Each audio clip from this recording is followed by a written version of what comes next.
mechanic. Your shirt is tied. My shirt is tied. Your shirt is My tied. shirt is tied. Your shirt is My tied. shirt is tied. Your shirt is My tied. shirt is tied. Your shirt is My tied. shirt is tied. Your shirt is My tied. shirt is tied. Your shirt is My tied. shirt is tied. Your shirt is tied. My shirt is tied.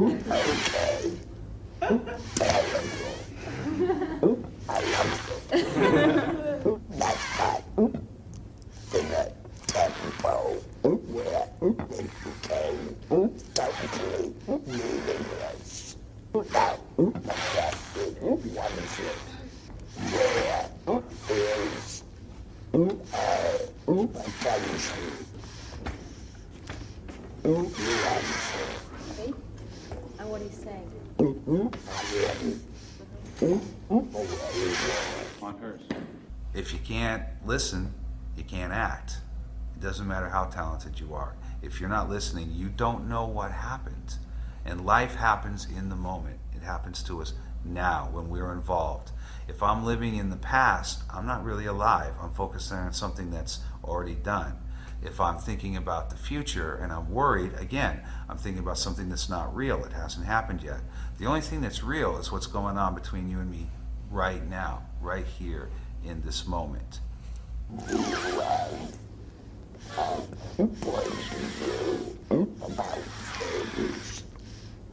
Yes.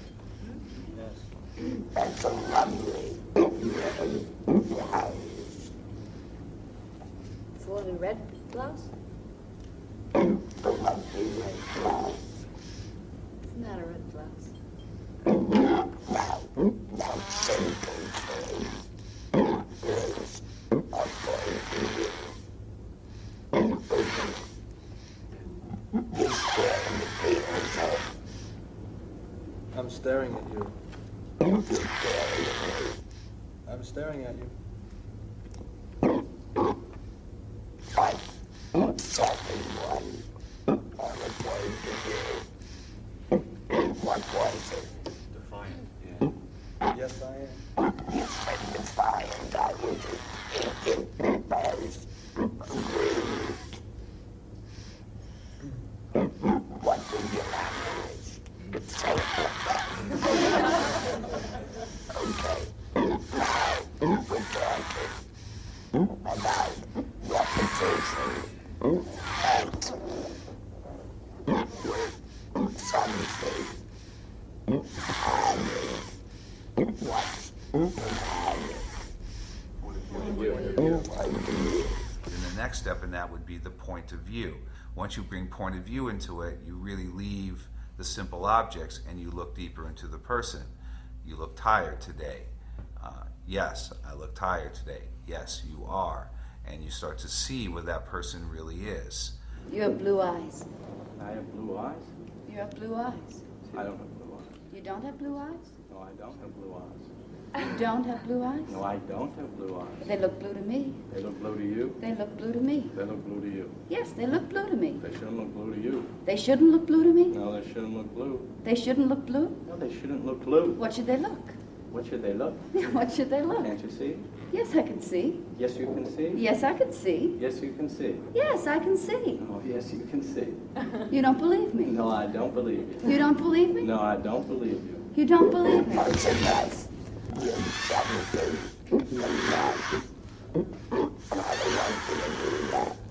But that was it. That was repetition, right? Was there point of view in it? The point of view is very significant in interpretation. You see? But now it's purely spontaneous point of view. You have big teeth. I have big teeth. You have big teeth. I have big teeth. Yes, you have big teeth. All right, I have big teeth. All right, you have big teeth. All right, I have big teeth. All right, you're a little bothered. A little bit. Just a little bit. A little bit. Just a little bit. Just a little bit. Just a little bit. Just a little bit. You missed something. Yeah. What? You looked a little embarrassed by it. That's right. That's right. Oh, so I should pick up. I see. I'm coming to that. Let me see. You look tough, Bob. I look tough, Bob. You look tough, Bob. I look tough. You look tough. I look tough. You look tough. You got a kick out of that. Yeah, I got a kick out of Yeah, it. you got a kick out of it. Yeah, I got a kick out of Well, it. you got a kick out of it. All right, I got a kick out of All it. right, you got a kick out of it. All right, I got a kick out of it. All right, you got a kick out Well, of don't it. get offended. I'm not getting offended. You're getting offended. I am getting offended. You are getting offended. And Going too far. Yeah, really? Okay, let me see. Your game's yours.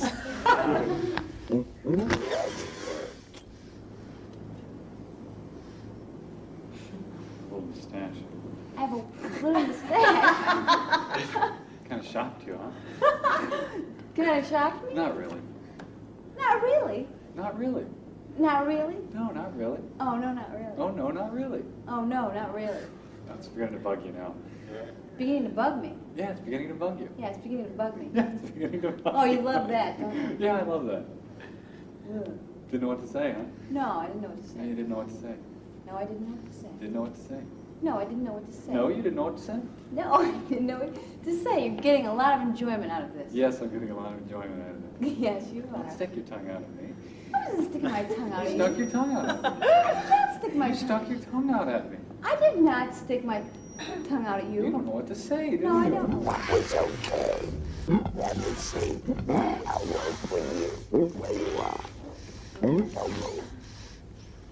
Now, we gotta keep the repetition. We gotta keep the contact. This time, the contact, the repetition comes from my behavior, not only from my words. We start with something political. I think Carter's going to win again. I think Carter's going to win. No, you didn't do it. You think you didn't do it? What was I saying? What, are you crazy? Oh my goodness. Oh my God.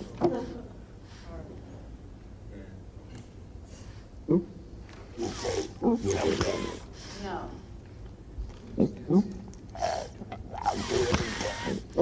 Without the words. Same thing. Same thing.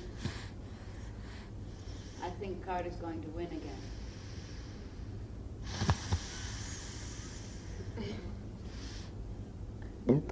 Not pretty much the same thing. What was I saying? Well, that's pretty awful. No, the pattern is behavior. Pattern is behavior. An ounce of behavior is worth a pound of words. And what that simply means is that behavior happens first. Whenever something happens to you, the last thing you do is utter a word. First thing is you feel, then you process it, then you speak it. It's a hot day outside. What I say.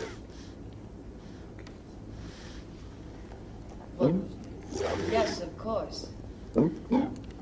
That's an obvious. Yes.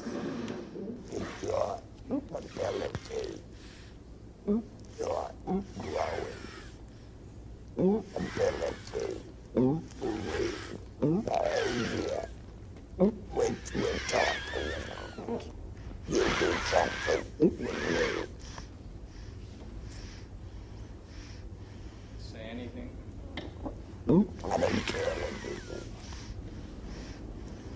I hear you and Lee Strasberg are like two peas in a pod.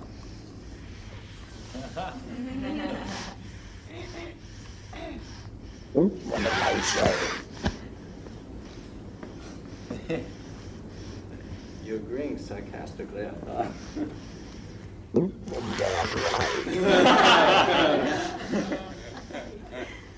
Strasberg's technique, and this is very general statement, basically says that I will generate what I do, that it doesn't matter so much what you do. I'm going to cry on this line, I'm going to get angry on this line, and they generate the work themselves.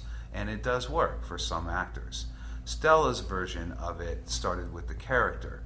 She was all about the character and then working back to the sense of truth in the person. But they would start with, you know, how does the character walk? How does it talk? What time period? And they would get all of that and work their way back. Whereas Sandy felt that actors basically had two major problems. One, they were self-conscious, and two, they don't listen. So he felt that when you put your attention on the other person and you open up to them and allow them to penetrate your defenses, that you naturally come to life. You don't have to try to get emotional. You don't have to try to feel or anything. It automatically happens. You have a striped shirt on. What am I saying? That's obvious. So you know what?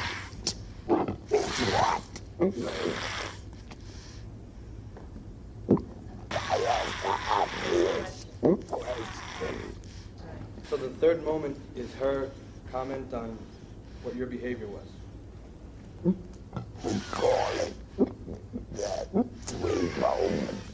Okay. They can have 300 moments if you're really on your toes. You may have shocked them, you may have made them angry, or you may have made them laugh.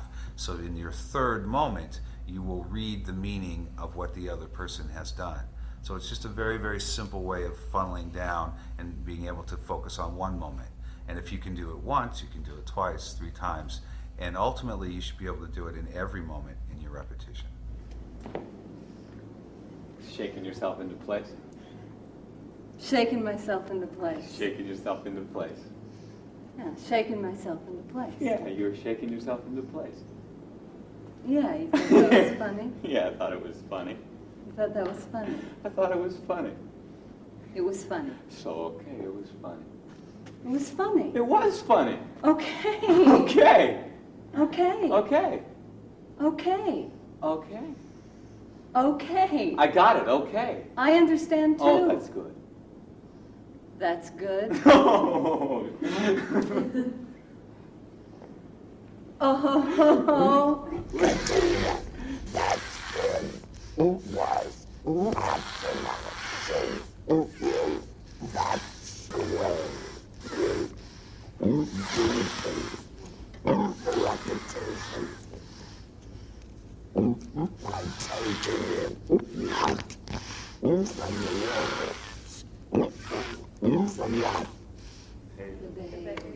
Words lie. People lie all the time. We don't work off the words. We work off the behavior or what's behind the words. So when we're working with text, we're working with why the person is saying what they're saying, how they feel about what they're saying. And then we allow ourselves to do that and let you come into it, and I will let the words come out of me based on what you do. That's how they come out. So they will change a little bit every time. It will never be exactly the same. And it can't be, because life isn't stagnant. So if you do exactly the same thing the same way every single time, it's lifeless. Not in the words. We're interested in keeping the repetition and working off the person's behavior, not from what they say, but what their behavior is from my point of view.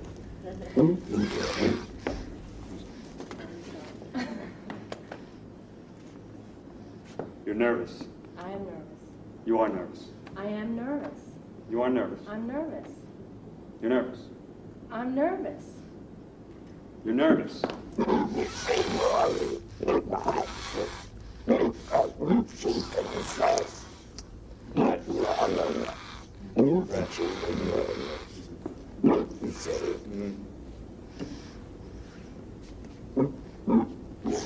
You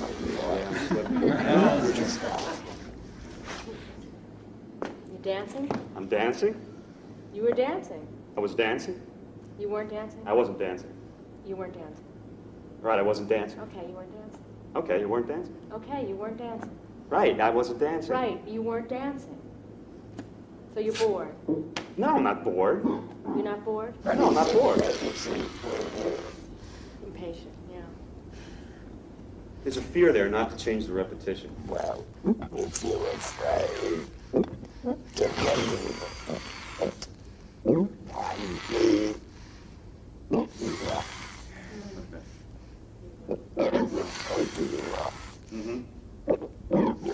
Yes. So nice. So is everybody.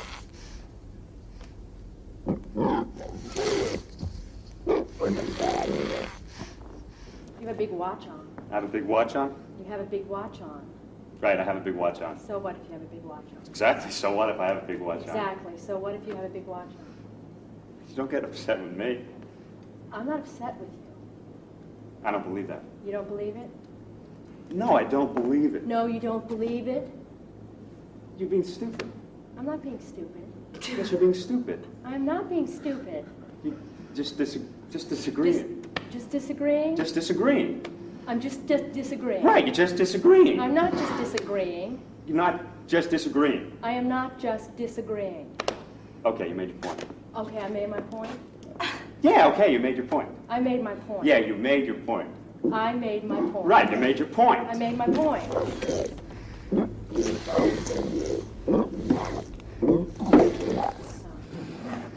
Your pants are wrinkled. My pants are wrinkled. Your pants are wrinkled. My pants are wrinkled. You don't care. No, I don't care. You really don't care. No, I really don't care. No, you don't. No, I don't. No, you don't. No, I don't. Okay, you don't. Okay. Don't get testy. I'm not getting testy. You're not getting testy. No, I'm not getting testy. You're getting irritated. Yeah, well, okay, I'm getting irritated. Okay, well, glad you admitted it. Well, I'm glad that you think so. Getting sarcastic. No, I'm not getting sarcastic. Oh, you're not getting sarcastic. No, I'm not getting sarcastic. Okay, you're not getting sarcastic. Okay, so forget about it. Forgotten about it. Oh, you've forgotten about it. Yeah. Yeah, okay. What's so funny? What's so funny? Yeah, what's so funny? Well, you're kind of funny. I'm kind of funny. You're kind of funny. Yeah? How so? That's what I don't like. When we teach it, we say you're not allowed to ask questions. Now, it's Sandy's technique, so when he's teaching it, he can do whatever he wants. But the reason that we make statements, for the most part, instead of ask questions, is the first thing when I ask you a question that you do is think. You have to think, what's the answer? And the whole point of the Meisner technique is to get out of your head, stop thinking, and work from your instincts. So that's one reason that we turn things into statements. The other reason is that 90% of the questions that you ask are just social. You already know the answer to. You know, are you okay? Your friend is sitting there crying and you say, are you okay? Well, obviously you know they're not. So it's really a meaningless question. So what we do is we just cut through all that. We go right to the heart of the matter. What's it all about? Contact? Contact always. Being able to see what's going on in the other person, in their behavior. Yes. What is going to the other fellow's behavior? Your attention shouldn't be on yourself and your response, which becomes mental. It should be spontaneous from the other person's behavior. Is it just something we do to pass the time away? What's the purpose of it, do you think? Well, if you use this while you were doing a play or a scene, it would seem to me that it would tend to keep what you were doing in connection with what the other person that you were playing off of was doing. I think we do this in life. I mean, we do this all the time when we're talking about anything with someone. We work off their behavior, whether we know it or not, but this puts it so we can do it under imaginary circumstances. It makes us more sensitive. Yeah. That's the living part in your definition, to live truthfully under imaginary. That's the life part of it. It's what happens between the two people. You can't do anything unless the other fellow makes you do it. What happens depends not upon you, but upon what the other fellow does. And that's really the core of the technique, is to, make a statement, really send it to somebody, and then let them penetrate you back with their statement. And when you do that, life happens. You don't have to try. People automatically feel. Let's say Robert is intent upon learning. I say here, is your face paralyzed? No, my face isn't paralyzed. Well, you see, not to express anything. You can't see it, but I can. And he's slightly confused. See? Now, we call that confusion. I hear it. Why are you shaking your head? Because I agreed with you that you caused his confusion. I called you to express your agreement. Without me, you wouldn't have the opportunity of shaking your head. Yeah. Suppose in life somebody names you Katrina talking to you. Somebody should say to you, you have a very attractive face, sort of Italian. That you're right, that pleasing you. Don't be afraid to let it out. What do you say? He's saying, thank you. Not the greatest dialogue that you do. Right? Now, if under imaginary circumstances, some night at a party, thank you, Miranda, at this gateway, when you have a very attractive, Italian Sanford in your face.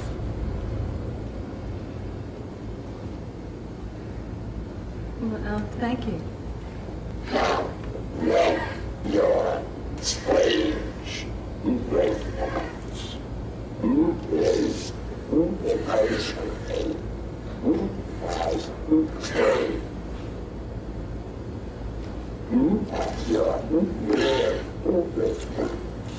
In other words, when under imaginary circumstances, you respond the way you might in life.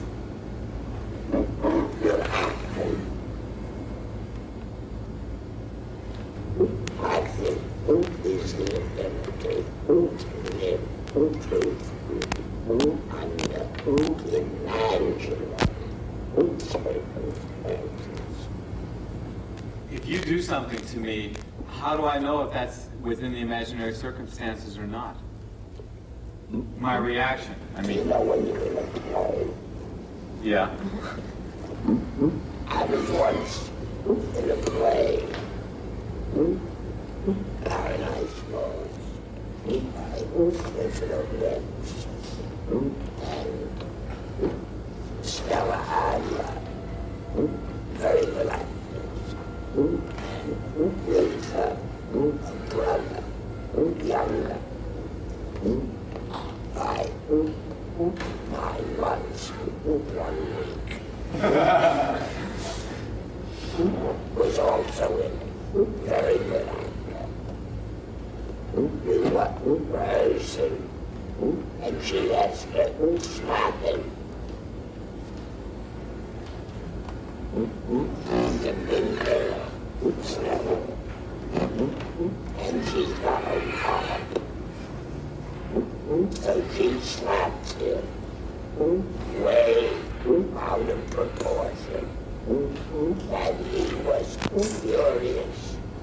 He took it for a minute personally and wanted to leave the stage. But what he did was turn his fury into his performance. And forgot that his sister, his older sister, had slapped him. And all of that emotion went into the performance. He didn't say, I'm not going to play you anymore. No. See, it is wrong for me. It was made himself under imaginary circumstances. When you explain things, they seem very simple. There's nothing you've explained that I think that I don't understand. Then when I do it, and it doesn't work out right, after it's over, very often I can see what I missed. But before that happens, I don't know what questions to ask to prevent me missing it. That's the learning process. Play tennis. And you take your second lesson. And the pro says to you, you always start to serve on the right foot. When you left it, Switch feet. and then fix it, and after a few years, it becomes a habit. And when your way of acting is an organic habit, you have a technique. That takes time. The independent activity is our version of how to create a circumstance. When you get a scene, ultimately, there's a situation, a circumstance, it's emotional, all of that, and you need techniques how to do that. Our way of building that is through the independent activity. And it starts very simply with a difficult task that you really have to accomplish. And again, it's another way to take the attention off yourself, because if you pick a task that is almost impossible for you to do, you are forced to put 100% of your attention on it to accomplish it. And in that very act, you've gotten out of your head, your instincts will take off. I have one. I'm just afraid to volunteer. You're afraid to volunteer. Why? I don't know. I'm afraid because you'll be criticized.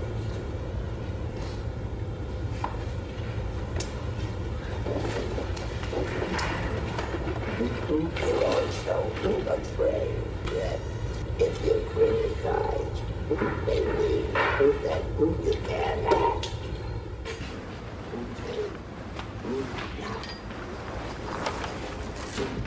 Young girl,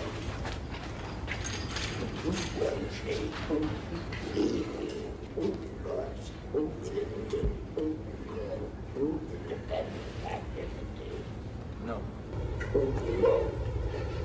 older. With your family for a while. No. Well, what? The reality that hurt you because the beginning of your career, and don't do it correctly. Nothing.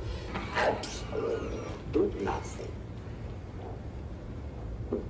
Except the very childish notion that if you don't get it right, there's something wrong. Okay. The next step in that, we add a time limit to it. It's called the sense of urgency. Because if something's almost impossible and I don't have enough time, I have to focus on it completely. My logic, my societal brain shuts down, and my animal and my instinctual brain takes off. The next step in that would be we add an emotional reason. And that's an emotional reason that truly affects you, overcomes you. It can be happy, it can be sad, it can be angry. It's teaching your actor's faith to believe the situation, because ultimately it's imaginary, but in that moment it's incredibly real, and your subconscious doesn't know the difference between what's real and what's not. So if you have the actor's faith to believe that situation's real, your subconscious will say, well, if that's true, here's how we feel about it. And all of those feelings will come flooding out.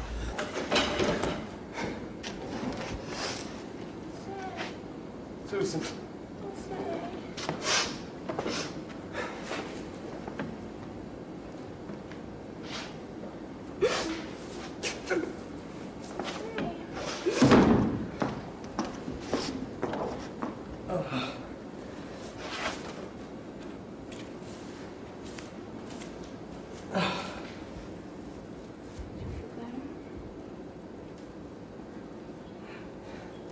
Do I feel better?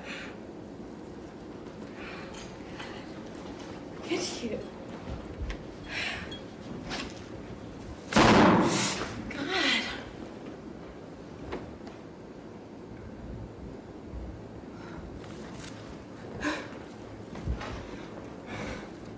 No! Jose! I don't know what to do. What is going on with you? Susan, I don't know how to deal with you. You don't have to deal with me.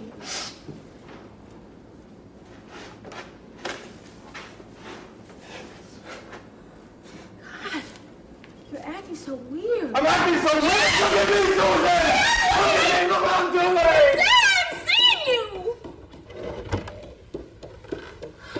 Okay. Why are you so overwrought?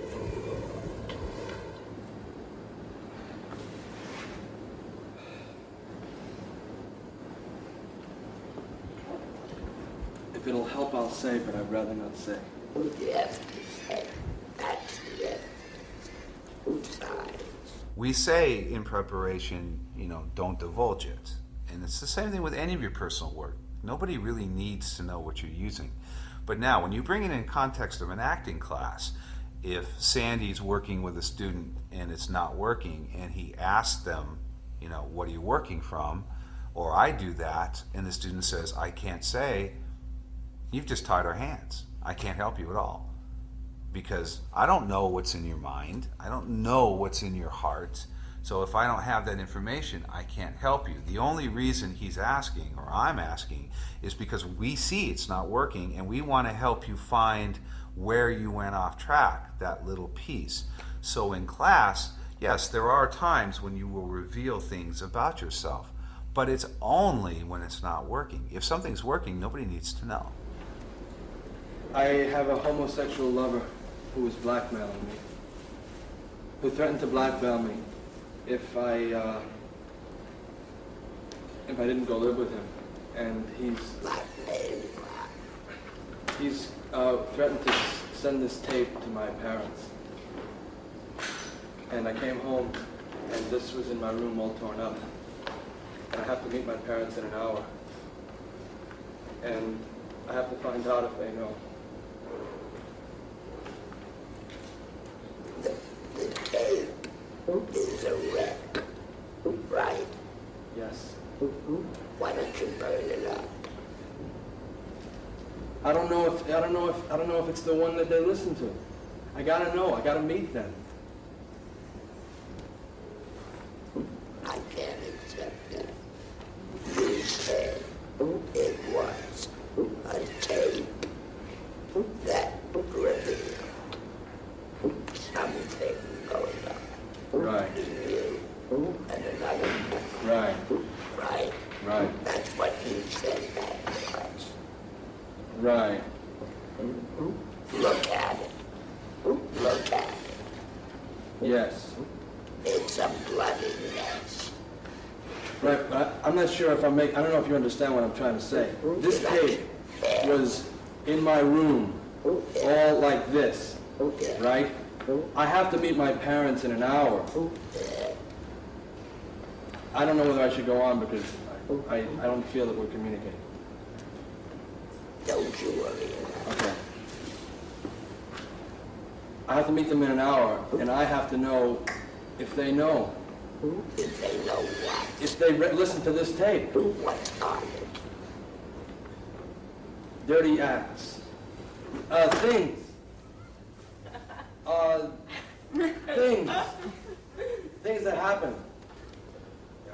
No. It's all mixed up. It's all confused. It's not simple. If that were the case, that revealed. That is the tape that revealed. And thrown away. I'm afraid they've listened to it already. So what? I have to know if they've listened to it already. How will you know? If I put it together, I could listen to it. What for? To know if they've listened to it. How will you tell? Well, I would tell because I would be able to tell if they listened to it. Because he threatened to blackmail me. He threatened to blackmail me, okay? I said, all right, he threatened to blackmail me. I come home, I see the tape that I've listened to before with him in my house, in my room, torn up. The only way it could have gotten there was if he mailed it to them. All right? Now, I have to be sure, because the reason I'm meeting them in an hour is that I'm being the best man at my brother's wedding. I left that one for last.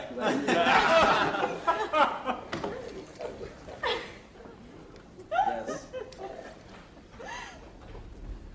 Your ambition is hurting you because you think that the more you can put into it, the better it is, and the better it will be. The most difficult thing to learn is the art of simplicity. I ask you why, if that's the tape, specifically, what tape is it? This is the tape of sexual acts between myself and another man. You made noises. Noises. Name said. I see. Well, common sense would dictate you to throw that in the garbage. But from that point on, you did a drama. I don't understand because... I'm sorry, you don't. Okay. See, your main objective is to be superior.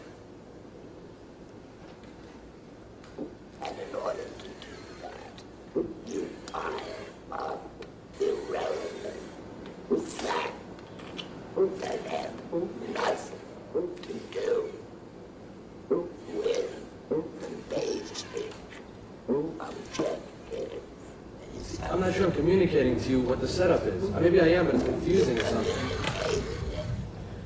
You don't want your family to know that you're homosexual, right? That's right. And this tape is a giveaway. Right. Look at the tape. What condition is it? It's all tangled up. So why don't you throw it away? Because that's not the setup that I set up. I mean, I have to go by my setup. Setup? I didn't explain it to you correctly. Can I explain it over again just one more time? Yes. Okay. I'll explain it from the very beginning. Okay. I had sexual relations with a man. He's blackmailing me. He has repeatedly threatened to blackmail me and showed me this tape that he had. Today, how is he going to blackmail? He's going to put this in a place, send it, give it, hand it to my parents so that they can listen to it. And it would reveal that to me, to them. Okay? Today is my brother's wedding. I know it's getting complicated. Today's my brother's wedding. See, those were the prior, today's my brother's wedding. I come home. He's marrying a woman. Okay, so I'm coming home to get ready to be his best man. Okay, and I see this tape in my room all torn up. I don't know if my parents listened to it or not, and if they did listen to it, I don't know what they heard. So I have to go to the church, and I have to know before I go there, because if they listen to it, I'm not going to face them. That's my setup. And that's it. What are you going to do? What am I going to do what? At the church. I'm going to be my brother's best man. And my parents are going to be there. And I have to face them. No, if they heard this, and if they heard this, if this is what I think it is, yeah, and they heard it, yeah, I can't face them. So what will they do? They'll jump off the Empire State. I don't know what they'll do. I mean, in real life, what will they do? Let me tell you something. One of the difficult things in acting and everything is the art of simplicity. Yes. And you miss it. See, now I'm telling you what I think. Right. Your sense of simplicity is so complicated. Yes. It's so full of irrelevance. Look at it.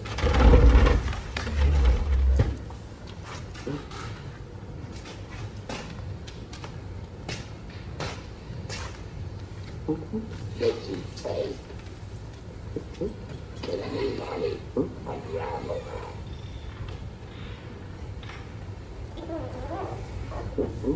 Throw this in the body. Throw it happy. Throw it over. That's all the problem. Isn't it supposed to be a difficult independent activity? Get on that one. That wasn't difficult? No. Now wait a minute. If that tape and the record of what studies constantly said in his last speech, and the cat on it. Then before you kill the cat. Now, why do you have to unwrap that tape? It's priceless. Oh, the makeup. Oh no, the makeup something. Because we think the center library and we will give you, we'll buy it from you for $5,000. That's the ability. To be a student of Sandy's was life-changing, literally. He's the most authentic person I ever met in my life when it came to this. His demands were huge. If he thought you had talent, you couldn't get away with anything. He would ream you for 45 minutes for the tiniest mistake. But what he was doing in that is he was looking way deeper into you than you could see, and he was saying, come on, you have more in you.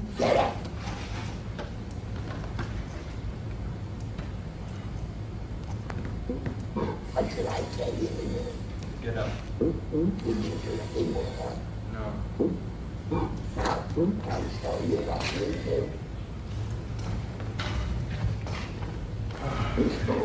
This is my career is at stake, right? I want to be there.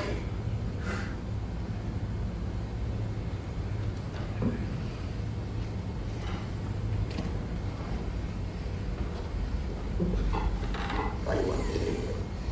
Get up.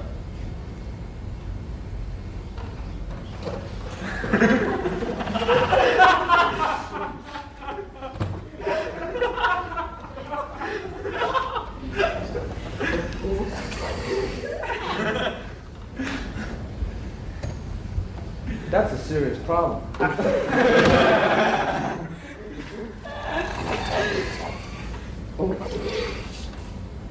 It is. I don't know.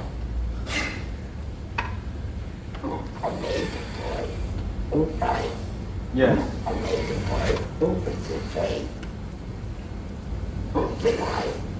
Yes. Well, yeah. Hello. Eventually, you might know that when we say big litter, I don't mean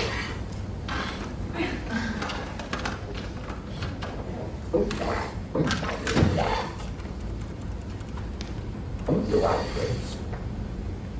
Yes. I'll tell you what. All right. You want this? Yes.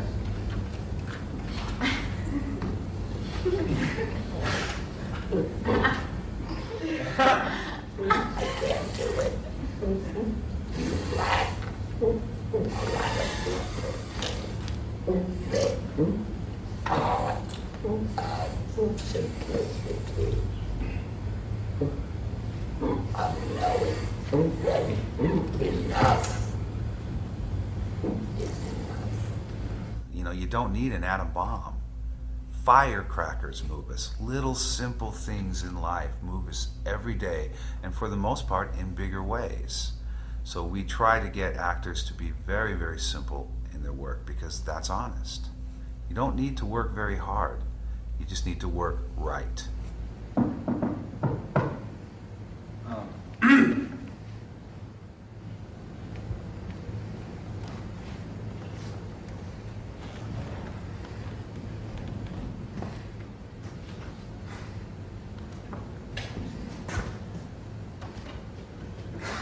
You're happy. Yeah. What? Yeah. Yeah.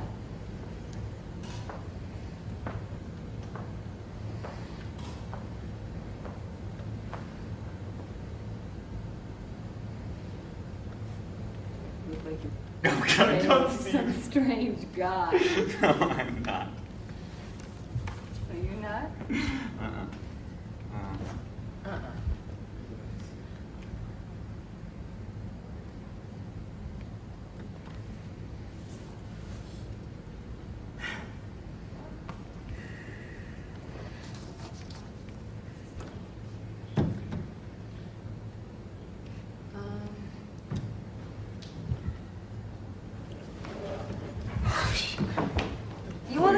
No, I don't really, frankly. You turn to me. Yeah. Yeah. Yeah, fine. Yeah, fine. Would you just move back, please? Would I move back, please? Okay. Now,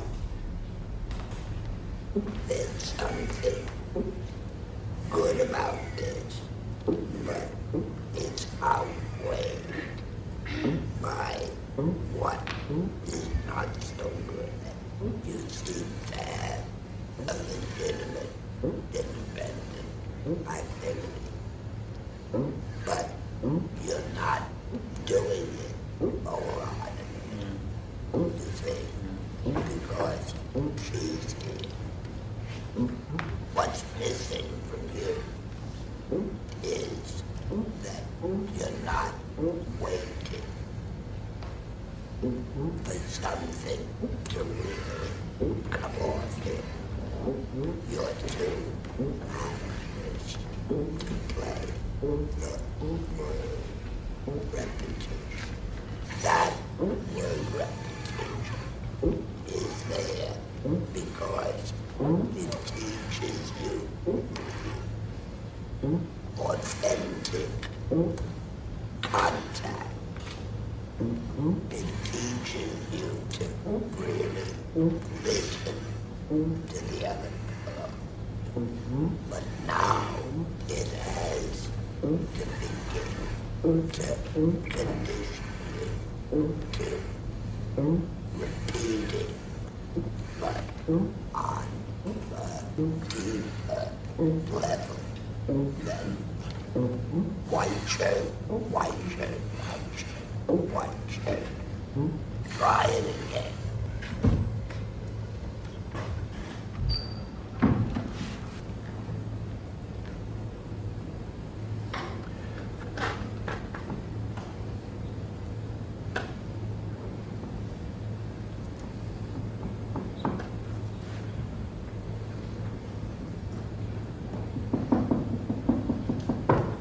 The knock at the door originally is just another way to isolate a moment. People think that acting is talking, so it's only in the dialogue. But again, a knock has a meaning. If someone knocks on the door, pounding on it, chances are you're not going to walk over to that casually, because it's either a fireman telling you the building's on fire or somebody wants to beat you up.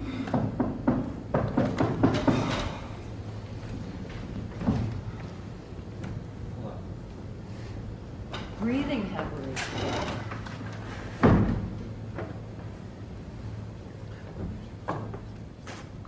Damn it.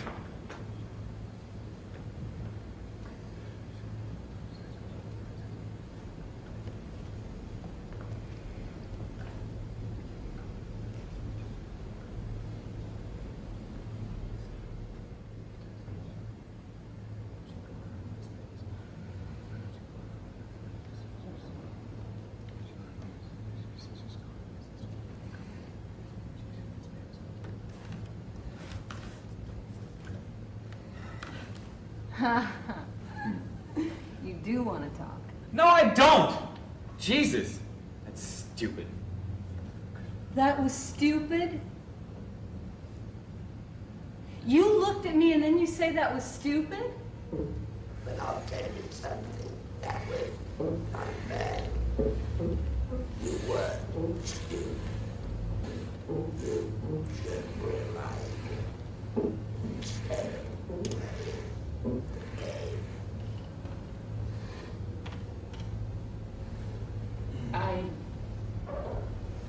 Could you explain that further? He said you were stupid. They interrupted. Then, what is so clearly important to them? You're a sensitive girl. You must appreciate that he was right. So in life, you will shut up. You're right. In life, I would have. Well, in life, I would have either left or silently, without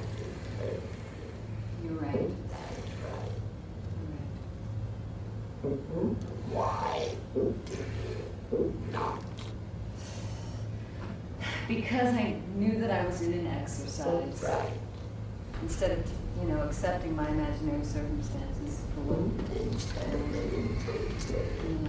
What happens when you get like exercise conscious or something happens inside and you get self-conscious? You start. Relax.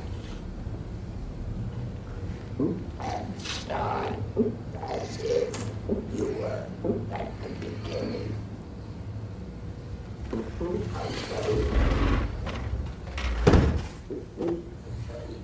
Let's say Kurt is doing his activity, and all of a sudden he gets self-conscious that he's up in front of the, you know, that he's working instead of really doing what he's supposed to do, and that bubbles up inside of him, and then he becomes aware of it, that he's feeling that. What do you do as an actor doing the exercise with that feeling that's very real? So how do you learn that? That's wrong. Right? It's wrong. Then you say to yourself, something's wrong. Then you stop.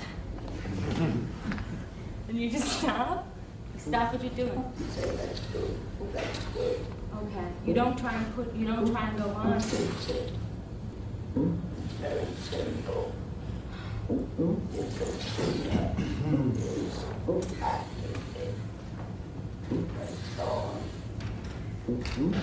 he sings a phrase badly. If he chooses to stop.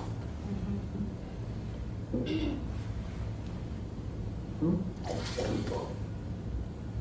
Then that stops the exercise, right? Because that's the truth for you then? Sure.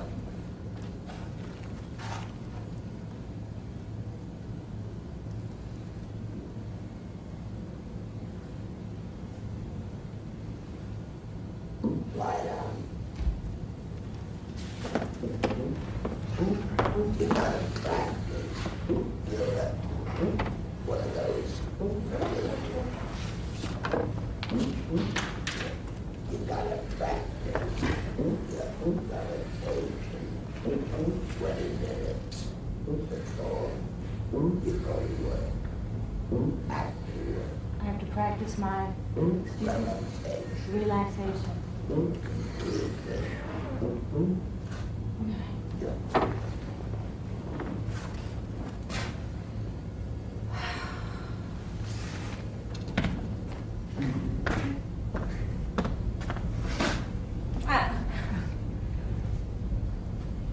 No. Please, I can't. No. Am I hurting you? You're interfering with me. Oh, yeah.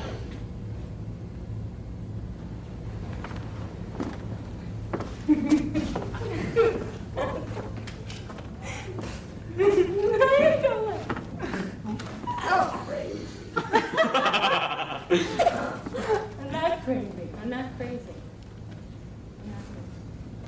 No. Go over there. Go this way.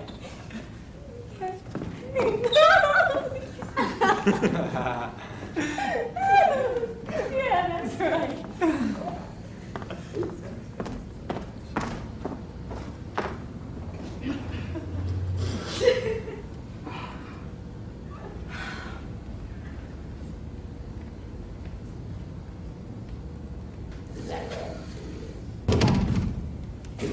You try and get rid of the thing that's interfering with your task, no matter what it is.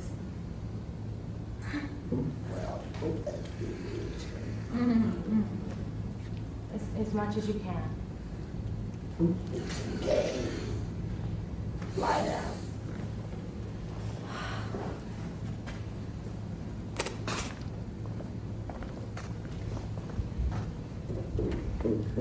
You're supposed to be dead. Right? I'm dead. Yeah. Hey, listen.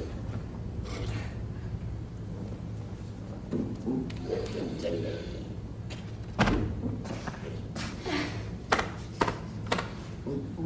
listen to me. Now, you've got to. Yeah. Yeah. Susan. You're dead. I'm interfering. What do you do? What do you say? Get rid of you. Right.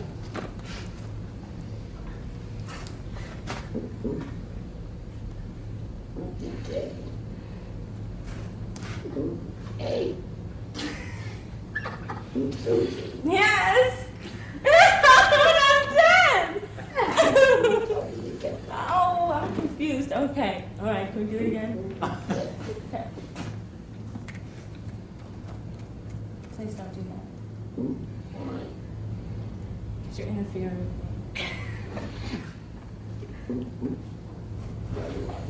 No, I don't want to talk about it. No, please. I want you to leave. Yes. Even if you don't understand it, I want you to leave. All right. I'm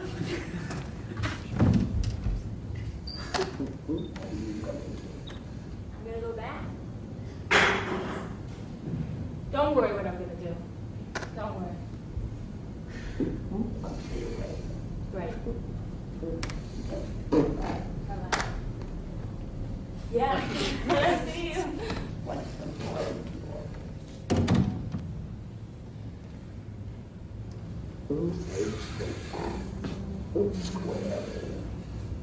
It's also a transition into the beginning of what our real improvisation is. The person outside the door is coming from a real place. The person in the room is trying to do something, and those two emotional worlds will collide.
Studying.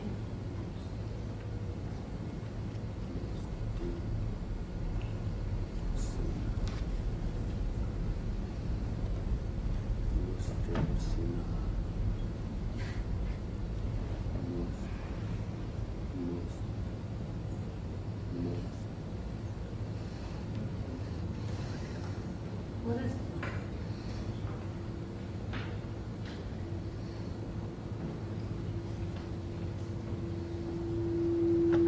Okay, I heard you. All right.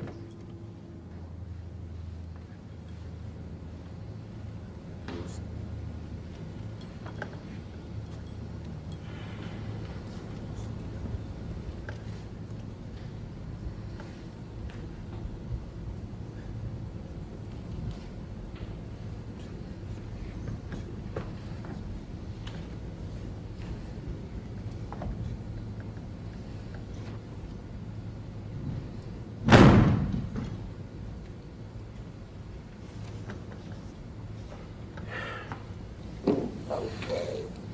Recognize. Very truthful. The question here is, can you imitate with the pinch and the ouch? The pinch and the ouch goes back to the repetition. It basically says, I give you a stimulus. That stimulus causes an emotional response. That's really all the pinching the ouch is.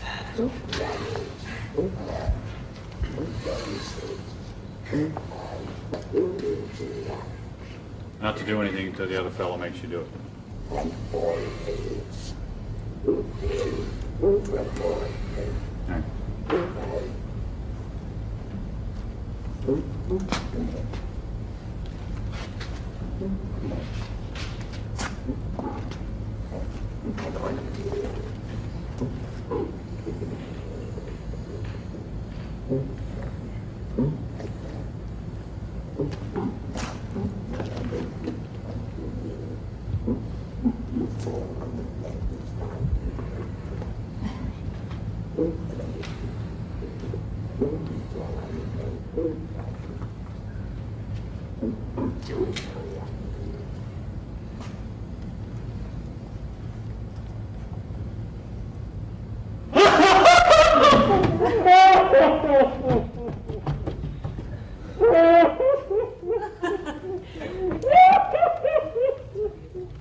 Joan, how you feel? What do you mean how I feel? Come on now. Is that a stupid question or is that a stupid question? I mean, don't look at me like that either. I'll slap you right in the face. We're going to slap you? Want me to slap you? What's the matter with you?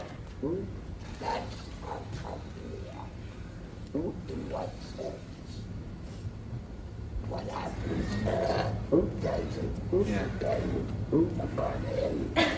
He said, what do you do when you're on stage and you're in a play and you're not getting what you need from your partner? I think you should do what's coming to you naturally, even though you only accept the words from your partner on the assumption that he will build up your level. And if he doesn't? If he doesn't, it's not going to help you. But you still have to play it in relative isolation. And that's not very good. But you have to do it. When you say in isolation, does that mean not in full contact with your partner? It means that his words have to carry the brunt of what you need from it. See? It sounds doing an independent activity, and that's very important to me. You said that would be my priority, but if my partner came in and what was going on with her, or what seemed to be going on with her, seemed more important, would I go with that then? You would feel it here. Okay, so whatever you are made to do, you do. What is that freedom? How you react off the other person from their behavior. What it makes you do. From their behavior to your behavior. Oh, I see. Okay. If I say, I am a young pianist, and tonight is my great opportunity to play a concerto with Philharmonic, right? And I'm practicing. Now, you and Robert are to the piano while I'm practicing. That means the piano before.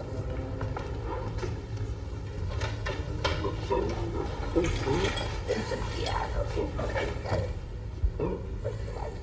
What the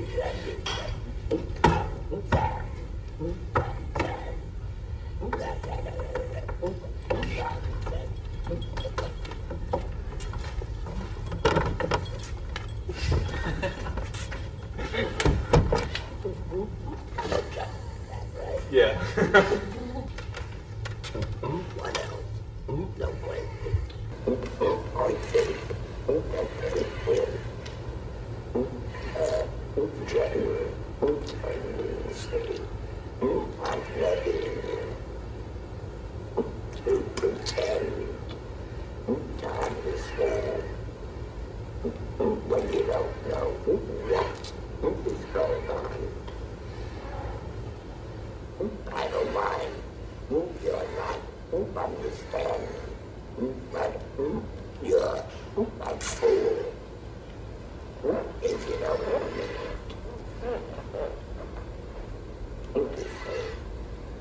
You're putting your ego above your need to blame. When you work and you experience a lot of frustration, because although you understand what's being taught, you find it hard to do it. And let's say you keep trying, you're very, very frustrated as a student. What do you think, how can you help yourself? What is the best thing to do or the best thing to tell yourself? Keep working. Can you give me a specific example? Sure. Yesterday when I worked, I went home and I realized that things were happening that made me feel that I wasn't following directions as carefully as I could have with the technique. And I realized that feeling that frustration inhibited me from being able to ask maybe a question that could have helped me. It's like discouraging. It makes you scared to get up again. It makes you, it like freezes you almost. And it's, Why does it freeze you?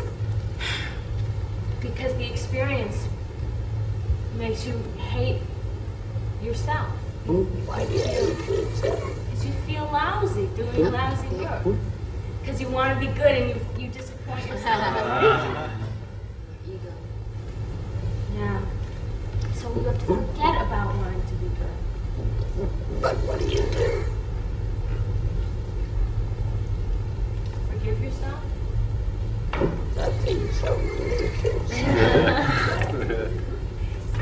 I guess what you said was just forget it, do it again.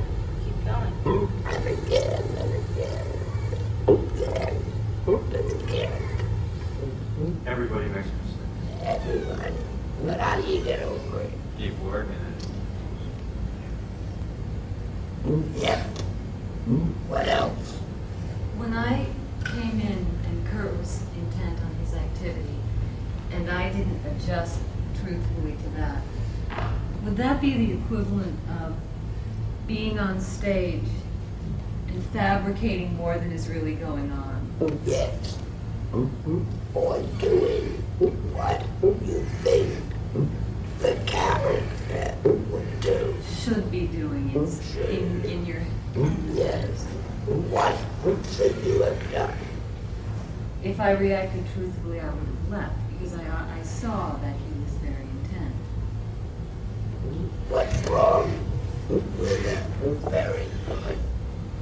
Show us the signs.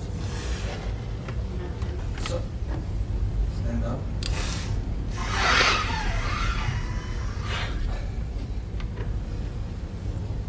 So much of the technique seems to be based on doing,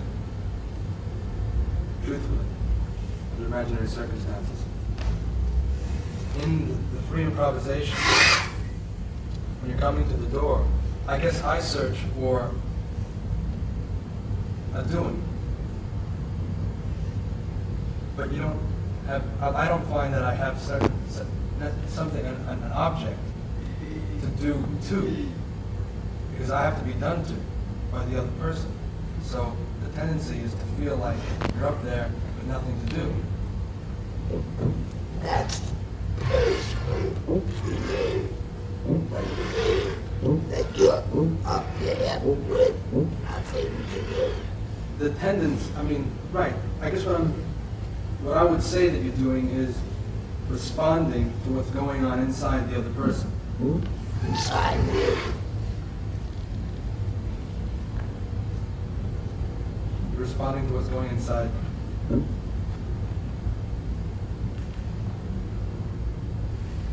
That's the doing. Wait a minute. That is very vital question. Right?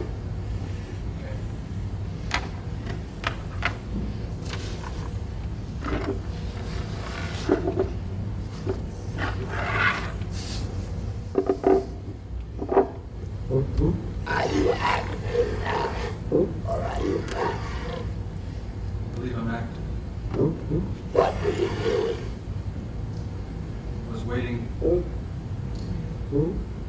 So you were doing something? Yes. Yes. Now, you're saying, see, is the immediate comment on the fact that I had put ashes into the ashtray. Yes.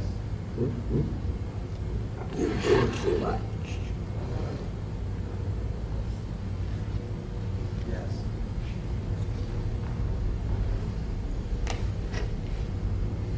There's something wrong with commenting on you're putting ashes. If you can't everything. If you can't help it, you comment. You can. You have a reason for coming in. Don't you? Right. Get you in. From that point in time, it's going to make you happy. The other person. Can you wait until he does? Yes. I'm not so sure. I think in your case, you feel if you don't keep on exhibiting yourself, you're going to be afraid here. That's true. You will go first. He also acts only stands and waits. There's no such thing as nothing. We're always doing something. Even silence has a myriad of meanings. So every moment that you're alive, you are feeling, doing, breathing. So yes, one of the things that we do is try to get people away from trying to be something, because you don't have to try. You already are. And if you can relax into that, you can't be better than that. That's 100%. We have something called the reality of doing, which is whatever you're asked to do, you do it 100%. So it's not try to be 100%, just be 100%. And if we ask you to count the light bulbs, really count them. Don't play at it, don't act it, just count them. Because now you're real. And if we capture that on film, it creates incredible moments. And that's why you will see over our 71-year list of alumni that 90% of them have moved into film and television incredibly easily, because this work is magic for the camera.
jerk.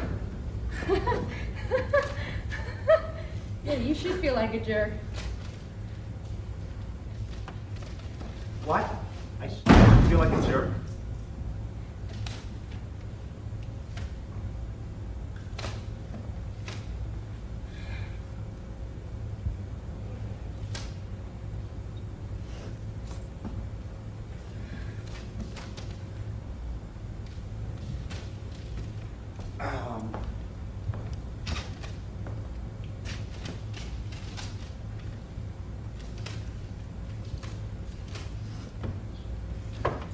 I know you're here. You know I'm here. I know you're here.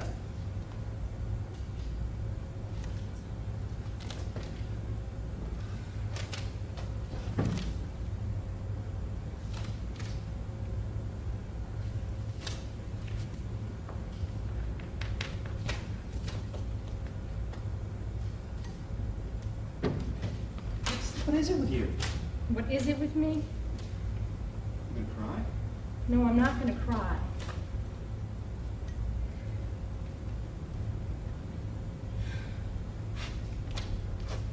Feel very guilty. You feel guilty. Yeah, I feel guilty.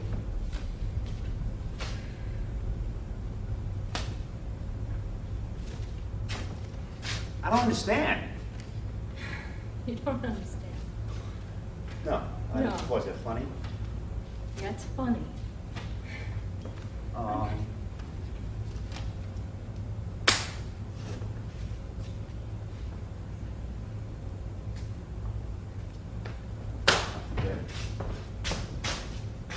Forget it. Okay, forget it. Okay, forget it. You don't even know what I'm talking about.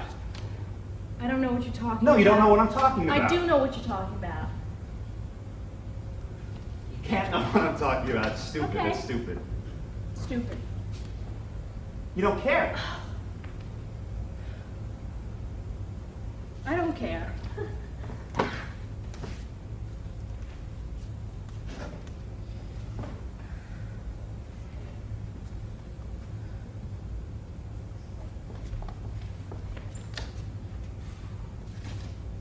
Sorry.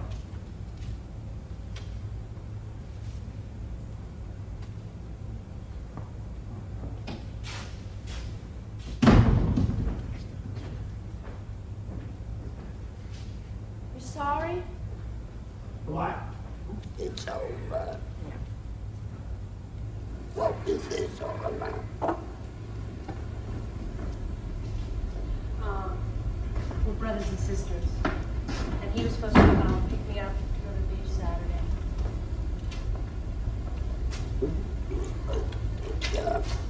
Going to the beach. A few days ago. Yeah, last Saturday. So, Well, he didn't pick me up. He never showed up. And didn't call. you know, it was authentic, isn't it?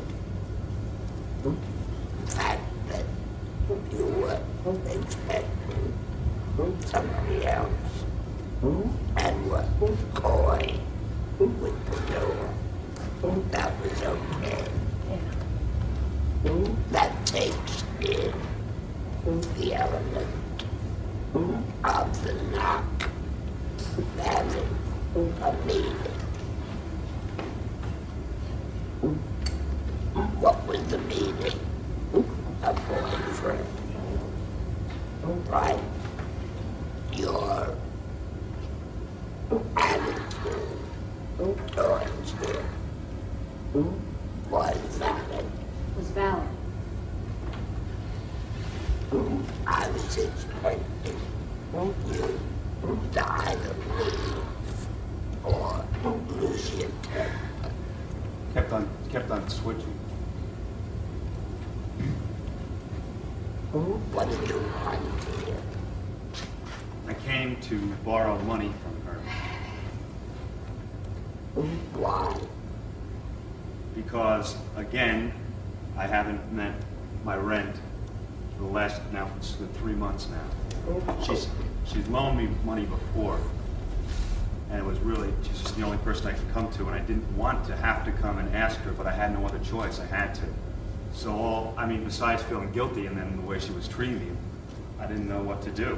It made it even that much harder. So I was controlling my temper for fear that I was really going to alienate her, and then there was no chance that I was going to be able to get it. You were aware of that? Yeah. What was your urgency? I had a chance to get an apartment, and I was supposed to have called the man to give him the money, 2 months' rent. I was supposed to call him before 2 o'clock, and I can't find his number. And I really need the apartment, and I really want it. Do you need that? You don't. It seems careless to the point of being illogical. Do you mean careless in losing his interest? I see. If your choices are imaginatively true, their emotional problem is being solved. When your choices are debatable, it forces you to act. I saw that she was playing urgency, but I also saw that she was playing it with a feeling that it should be there, but wasn't doing anything to her. Did you understand that? I do. You didn't prepare. You stated the facts and let it go at that. Right. As a beginning, it had some value. What it missed was a release on your part of what she might have been doing to you. I controlled it because of the circumstance, because of the fact, right? Well, you can't do that. Right, I was aware of it. Conversationally. In a play, you might have to. After all, once you knock at that door, whatever brought you there has to be forgotten. The rest of it depends on her. Preparation lasts only for the first moment. So if I am coming to your door, I am coming from some place. And that some place in the training would be an emotional place. So let's say I'm coming from getting the news that my father died, and I'm very emotional about that. And I come into the room.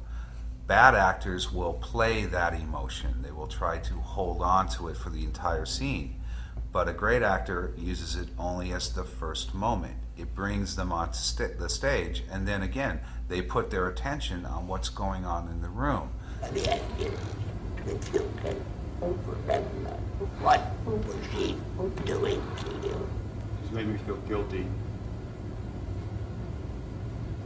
uneasy, Uneasy.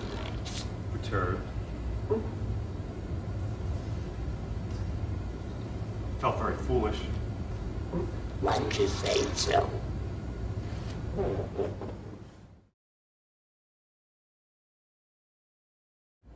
My friend, listen, you know what that is? It's something you buy at Shopwell, and it's called Blackland. What does it do? It enhances the flavor. That's what it says on the... Oh, you mean it has a flavor to begin with. The food you put it on has a flavor, and that... To begin with. Yes. That's what preparation does for your acting. If I say, I want to say, what your natural gift is, what do I say? I want to see what we have to work with instinctively. Talent.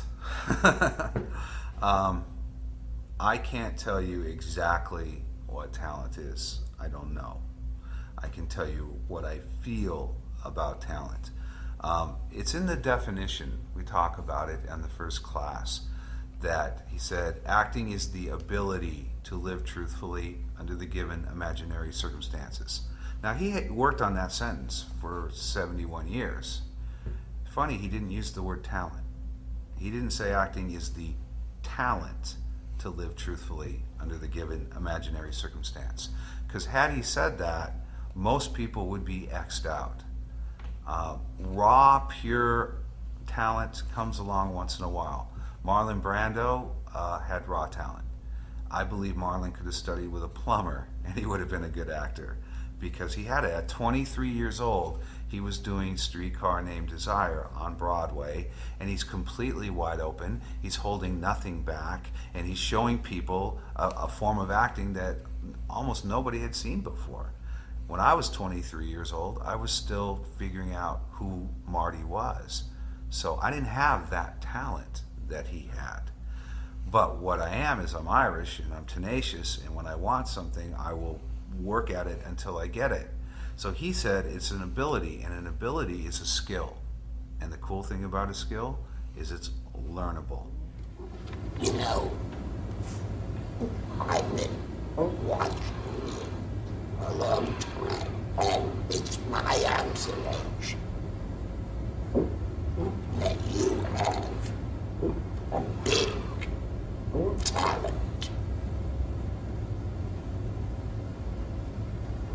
I've seen you over there. I've seen you get up and work. And I think you have quite a talent.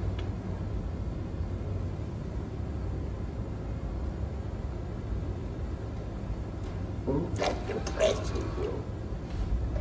No, it makes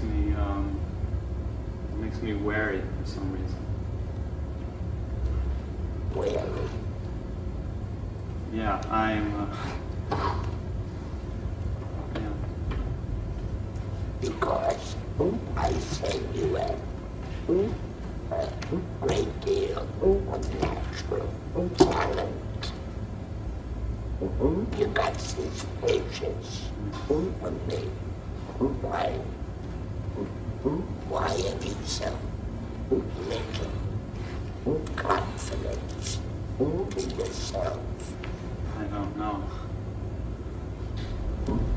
I said, I think he has talent. I think she does too. What's wrong with why they're not more alone? Trust. In what? In their ability. It's pretty deep.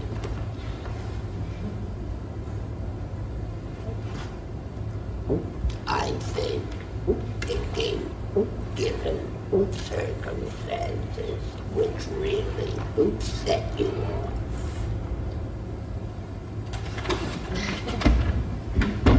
Just a minute. If somebody gave you $50,000 to do with what you wanted, don't pay your rent. See? It's too vague.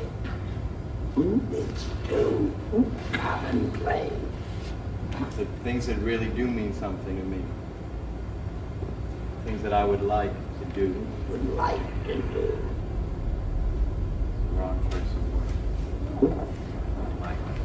Like, things that mean a lot to me. Things that I want to do more than like. Things that excite me, not like. I like the word excite. People better start with thinking. Seriously. It's liable to cut in handy in this profession.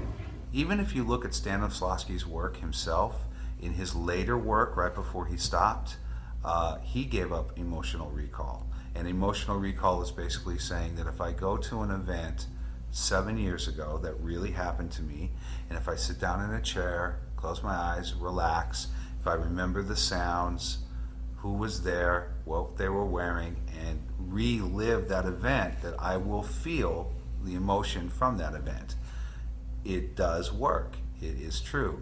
But Sandy threw it away for a variety of reasons. One, he felt that actors, great actors, tend to be introverted personalities anyway, and that when they were going back and they were reliving these traumatic events, say your dad beating you with a belt when you were 10, that it tended to shut the actor down. It didn't open them up. It closed them off even more. Another reason that he changed it is he felt that meanings do change. You know, I'm 6'3". When I was 6, I was 3'2". So my dad beating me with the belt was traumatic, but now I tower over my father. So that very same thing that was traumatic then may not mean that to me now. And probably the most important reason he changed it is he felt it wasn't healthy. It's not a healthy way to work. Dustin Hoffman did Death of a Salesman on Broadway. After 6 months of doing that 8 times a week, method work, he had a nervous breakdown and he had to take a break from the show because he's reliving all this stuff, all this real stuff that happened to him. And in our work, Sandy felt that something that we all do, each one of us, is we daydream, we fantasize. So what preparation really is a specific form of daydreaming. And it's an emotional daydream. And the beauty of that is it comes from your imagination.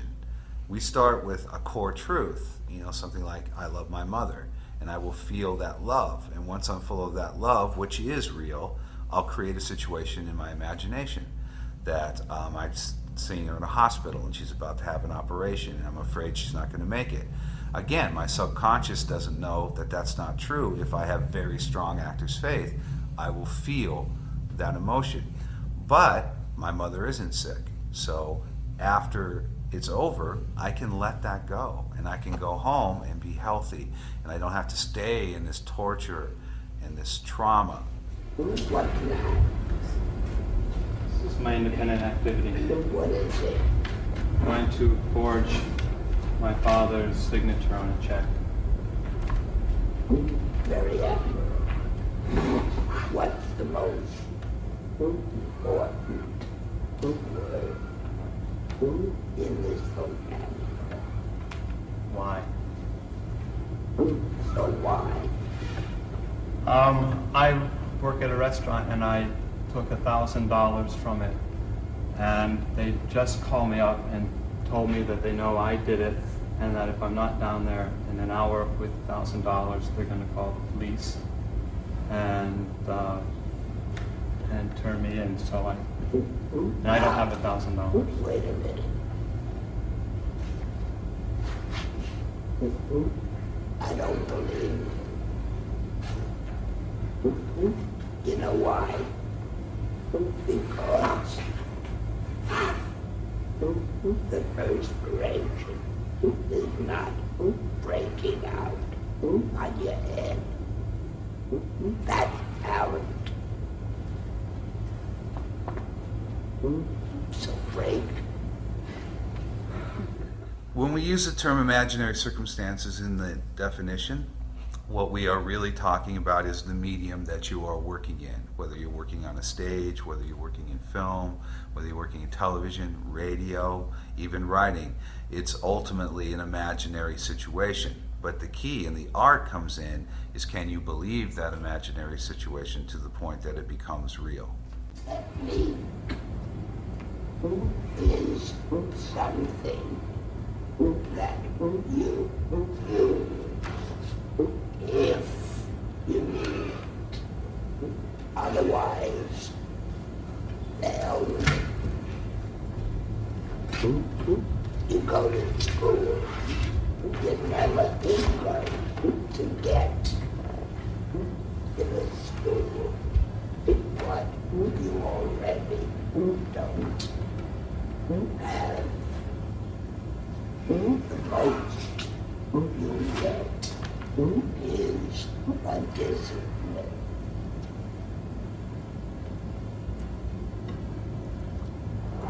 Let's see.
What's your relation? We're lovers. We're having an affair. She's next door. She lives next door to me. We're having an affair.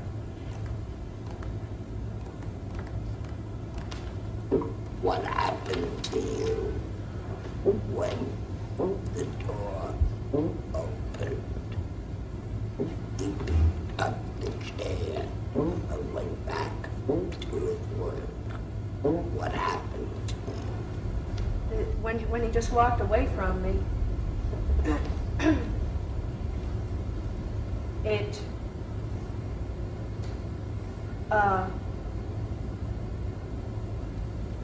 kind of hurt me that he.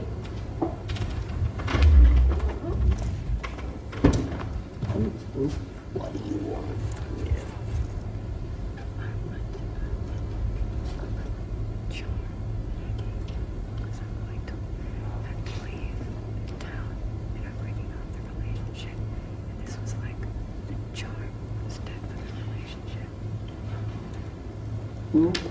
Is that good or bad? I don't want to do it. You don't want to do it. No. You don't. I'm being forced to do that. Well, then I wonder.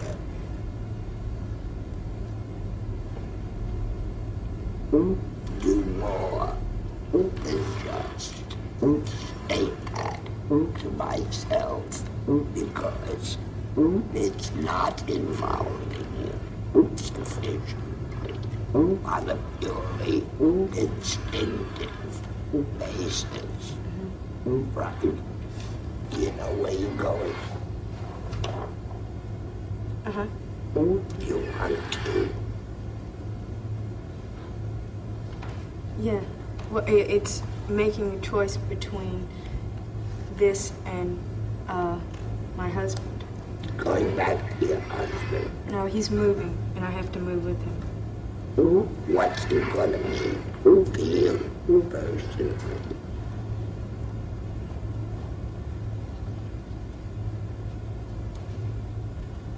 To move with him? Don't answer me. Does he need anything?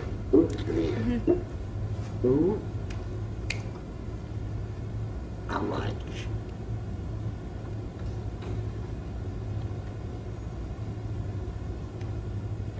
Don't ask me. I say in the corniest way that she's not acting the part as well as she might. Whatever that means.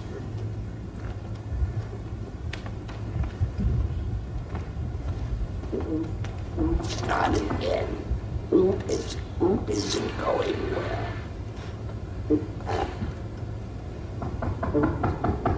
Is it going well? Is it going, yeah, so far. Then change it.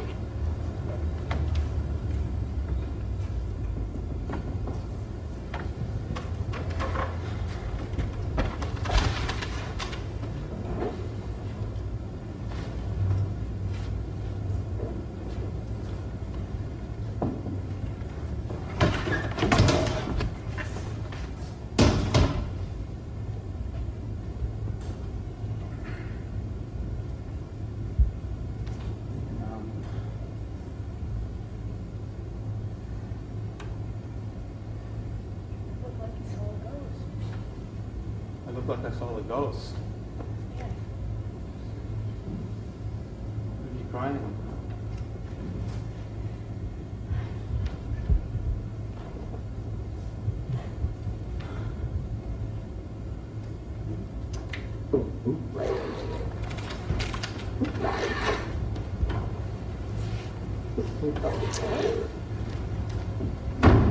Not going to tell you what to do.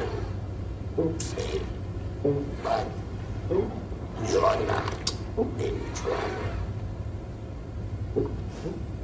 Nothing expresses it.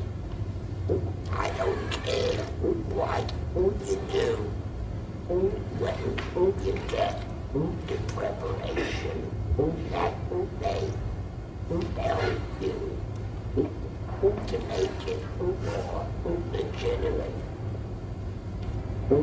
But if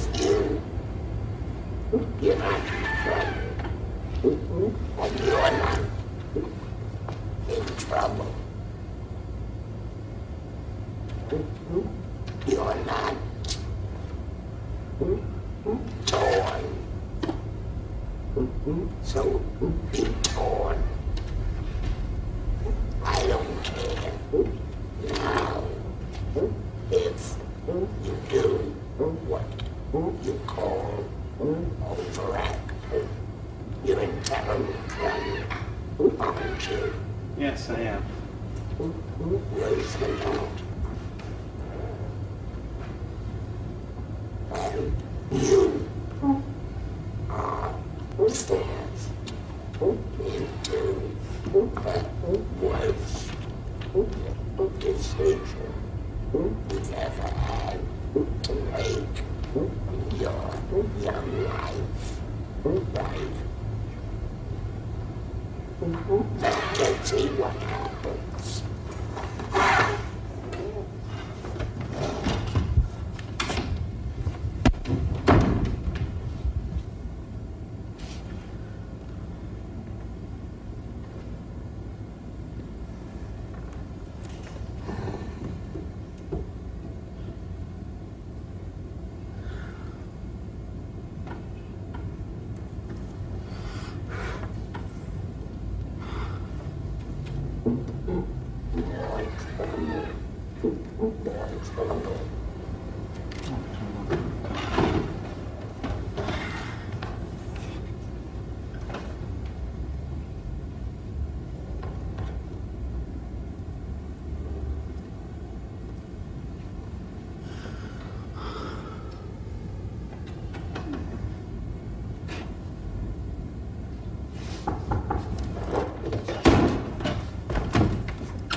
about it?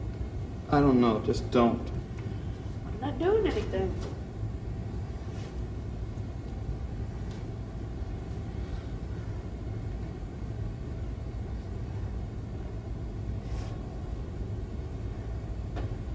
That's not your name. Oh, I know it's not my name. Don't! Shut! Don't touch that!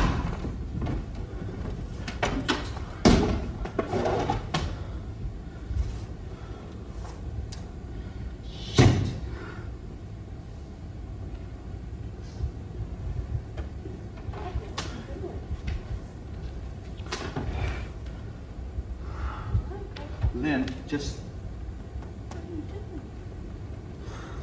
Just never mind, huh?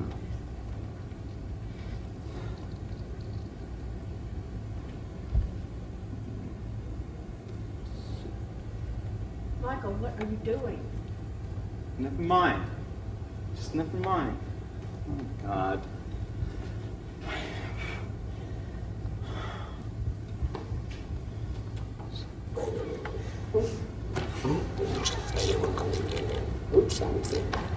I wanted to take it back. What? I wanted the charm back. Where is it? Where is the charm? I don't know. He's got it.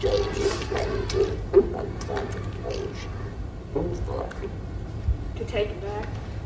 Oh, God, he sure did. Why didn't you do it? I don't know. I guess I didn't really come to get it.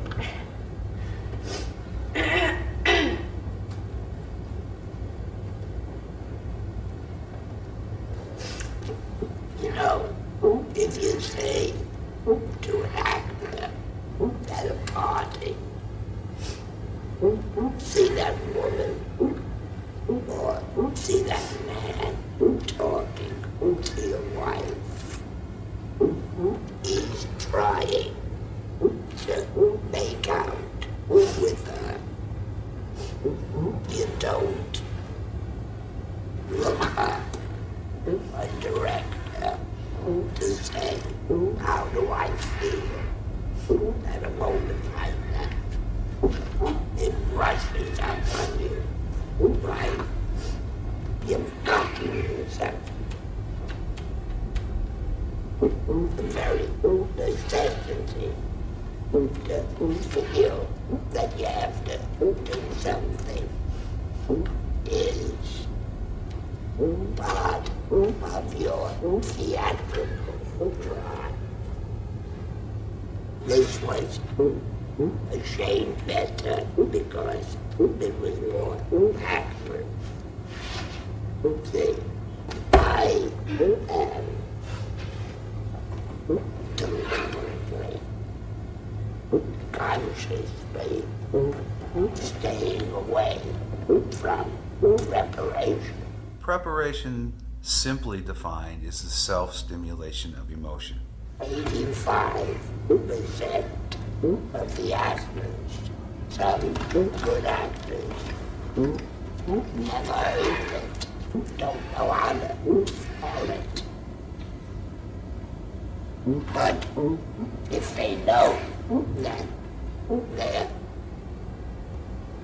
going to have to break off a love relationship,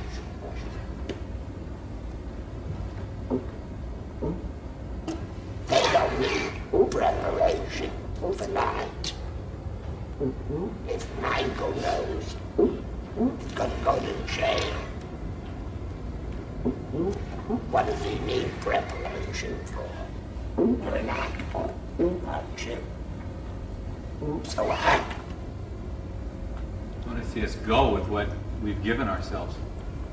Live it out as fully as we can, not hold back. Why should you hold back? You shouldn't. But when you do, why do you do? Get scared, or you hold back because you think you're not doing something right. You want to do it right. And also a lot of times because it's not what you're actually doing, it's not specific enough and doesn't give you that pinch inside you that's really going to let you go with it, so you start going up into your head and holding back. If it's really specific, and if you're really doing it, and it brings you to a life, then it's right there, it's real.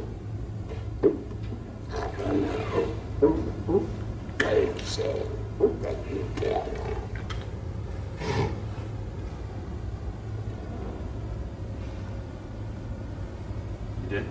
Yes, he did. He told me. How do you feel it? Jerk. I told him. No, he's... No, more than that. Yeah. The camera company.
Don't do that shit again. Don't do it again.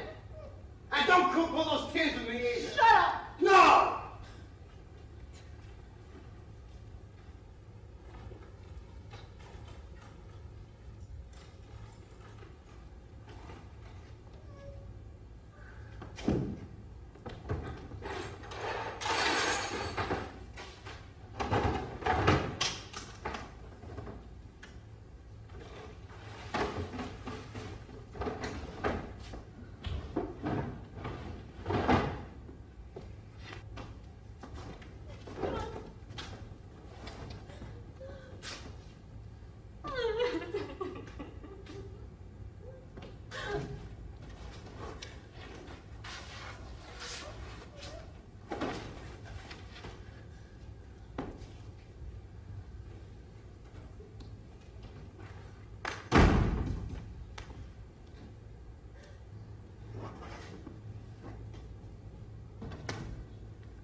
See if he's out.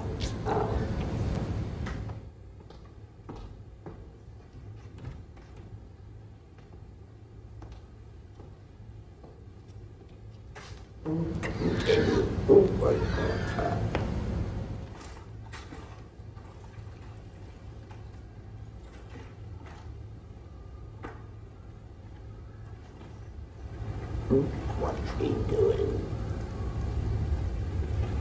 Looking for something. You've lost something? Okay, you lost something. Yeah, I lost something. Okay, you lost something. All right. I just said you lost All something. right, I know you My said head it. off.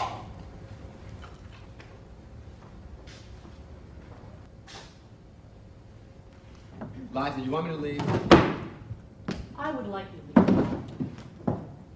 You're real smart. Right. Okay.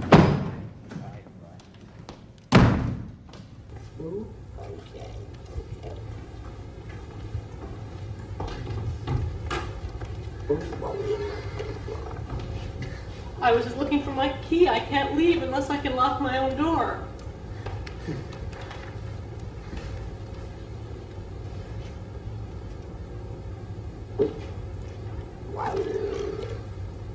I'm supposed to be shooting a commercial this morning. And doing some wishful thinking with the money I'd be getting. I don't know what that inspiration is. What do you want? Let's add something to this. Now, let's add the first moment, which is the meaning of the knock. You know what I would like to do? I would like you to do some good. Stock the action. It means indicates if you've got a good problem with that emotion potential. Both of you. Then indicate that later, when I bring in the preparation, you can turn that into something more valid or way to each other. Brother and sister. You know, that's no relationship. Well, that's it. There's more to it. There's more. That's our physical relationship. Surface. You know. Make it specific. Yesterday, my boyfriend told me that he overheard my brother tell someone that I could not act my way out of the paper bag. That happens to everyone. I know. I think it's gotta be something greater, you know. You gotta go now. Good. Stop with me. How is it? Establish a relationship. Suppose that is the fella you live with. And you found out he was constantly unfaithful to you. So you threw him out. So, on the surface, how do you feel? I don't want any part of it. Let's say you're gonna come back here because you left your gold chain with the crucifix on it, and you've got to get it. Okay. That's how you're gonna know. Now, you don't know how she feels. Right, she threw me out. She threw you out. That was a month ago, right? Right. Now, what you don't know is, how does she feel about you? I don't know. I assume she... All right. You assume she didn't want to be. Assume that it's all right. Okay. And you're gonna be independent. Right? You're gonna knock on the door. Right. When he used the meal. Go back to work. Right? Go inside. Indicate, right? Not you. I want to talk to her.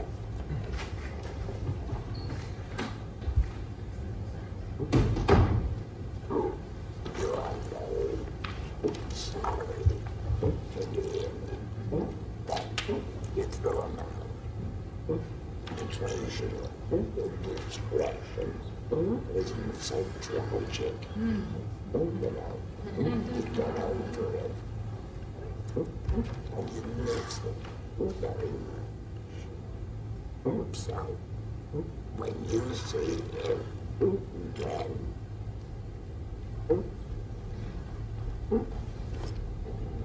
You follow? Lisa, go on the assumption that each come back to you and you've got you feel about it. It's pretty much what you have now, except do it even more. But then play the word repetition. What are you gonna do now? I'm gonna untangle some gold chains. Good job, go. I know. Long for you. So before you answer the door, Okay. How do you feel? I miss him. I miss him. Miss him.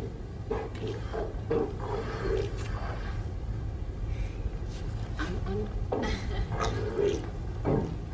Wait. And how do you know it? Because you say it. I want to know it from your behavior. I can't wait.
Can you come back?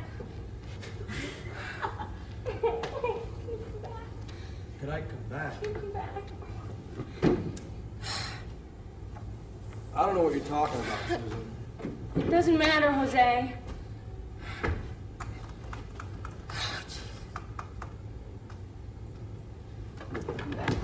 Come back, I'm here. Just come back. Just leave him come back, okay? Leave and come back? Leave him come back. All right.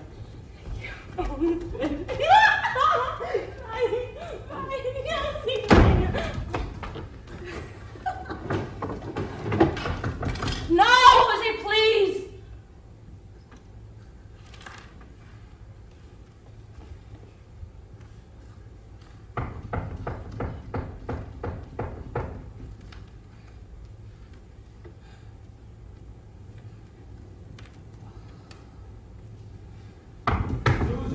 Jose, please don't come here. Jose, no, please. Just go, please. Wait a minute. Why would you do it to go? Because, I'm not supposed to have these. What? I don't want him to see what I'm doing. Within the drawer.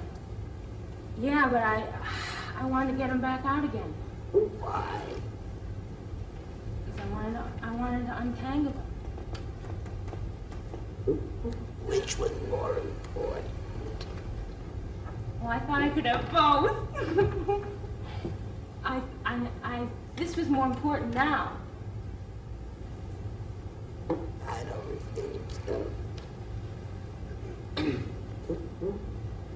You pushed him on the head.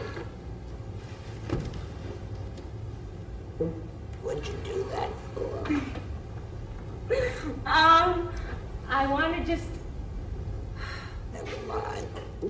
Don't figure anything out. The first part was quite good. If you had followed the line that you established by pushing it on the bed, that would have been right. What happened to you? You were surprised. Right. Why? Because I assumed she didn't like me. What about her behavior right now? Oh, well, I thought it was bizarre. It was unexplainable to me. Then she threw her arms around. Well, the whole thing. I mean, she throws her arms around me, and then she hustles me to the bed. She tells me to come in and go out. I kissed her on the forehead, and I didn't know what to do. I mean, Why didn't you wait for what she did? Why do you have to figure out what you're going to do? What you do doesn't depend upon you. It depends on what the other fellow does. Yes. Is that true? Yes, it's true. What was she doing? Treating me confusingly. She put her arms around me. Is that confusing? Well, for someone who kicked me out, it is, yes. The moment. The moment confused me. I don't know what to say. Right after that, were you still confused? Yes. Well, that's your problem.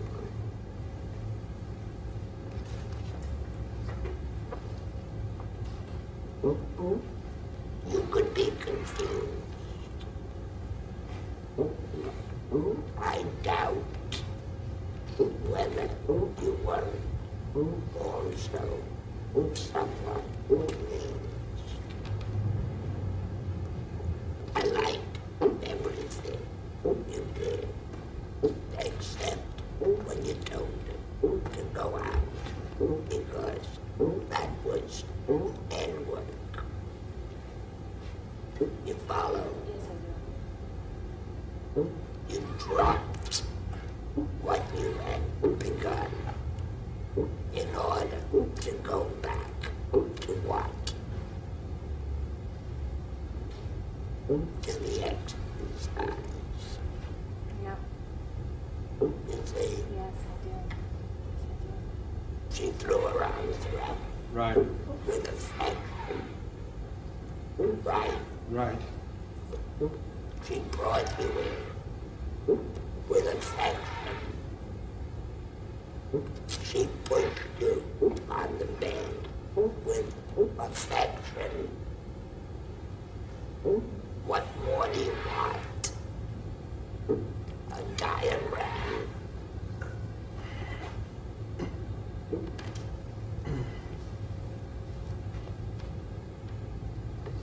If a girl handles you that way, an object is very unlikely in husband.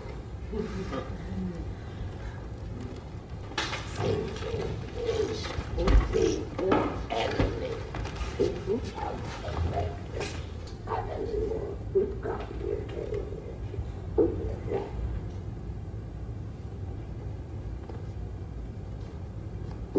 Perfect example.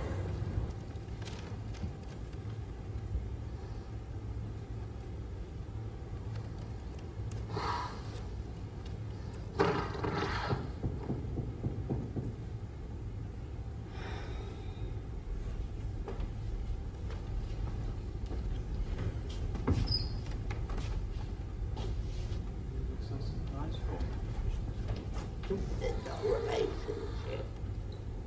What was it supposed to be? Well, lovers.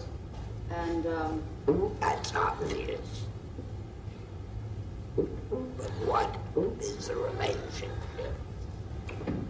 he's just cast me in a dream role. Which is no good because it really didn't mean anything to me. It's so general. Yeah. Yeah.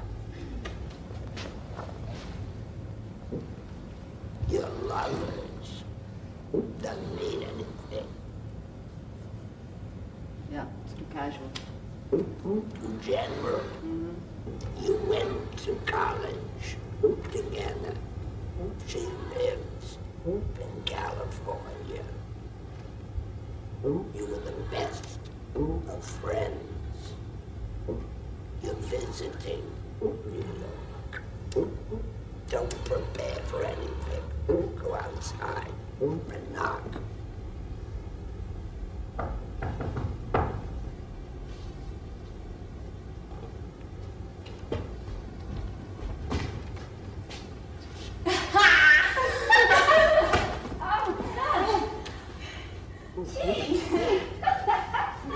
Yeah, didn't expect me, did you? No! So how you doing? Wait a minute. The beginning was near it. Then you went into dialogue. And that should have gone on for 10 minutes.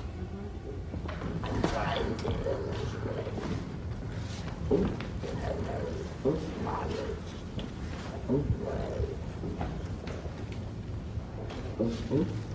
that relationships are emotionally acted out, not in your head. The director or the playwright preferably says these two girls were the best of friends.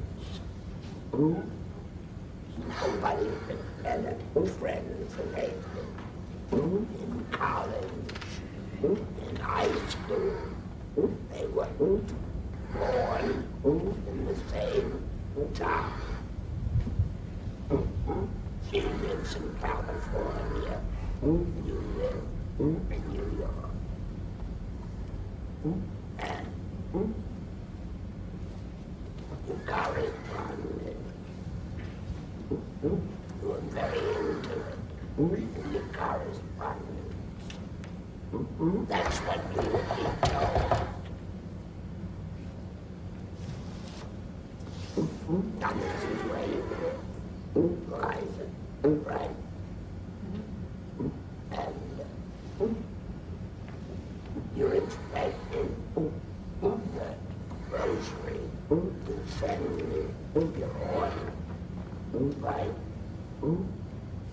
And you are the friend who shows up without ever saying anything from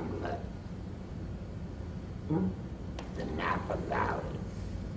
And don't stop until I stop you.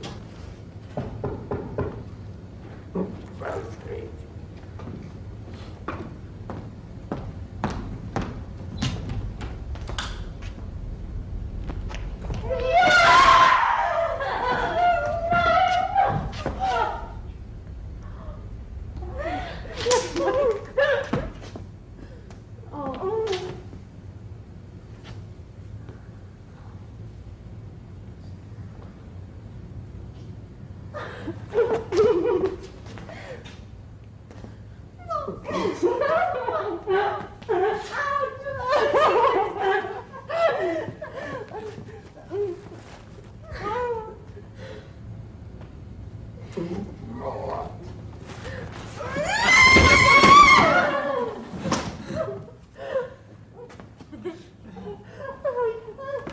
Skinny.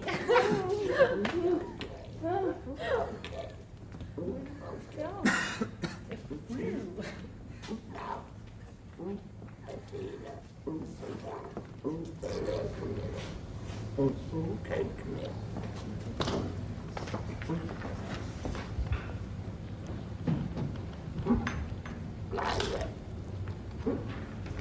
What would you consider the worst thing a God can do to you?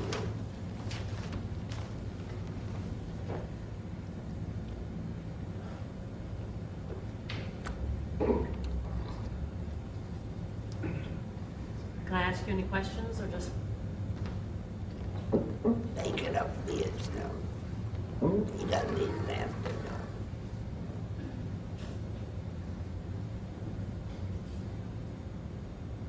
I know him. I do know him. He did something to you. I better know him. Groceries are coming. Hurry up.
Happy to see me, huh? Happy to see me. Yep, I'm happy to see you. Quick draw, happy to see me. Kind of relieved there. Yeah. Feel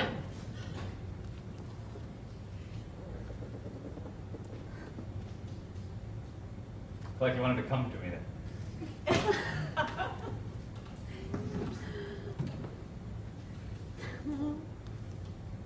Act like a little kid.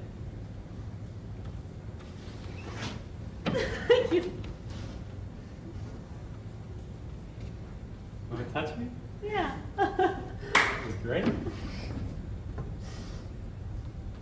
You gonna cry? No, no. You look so relieved. You embarrassed? Yeah, I'm embarrassed. You're embarrassed? Yes.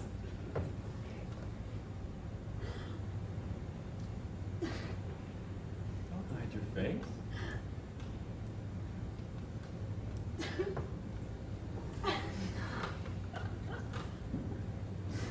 Oh. Yeah.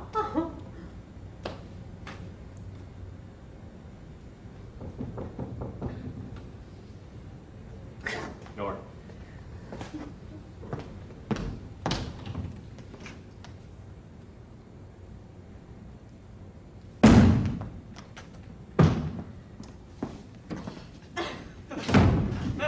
What are you smiling at? Am I smiling?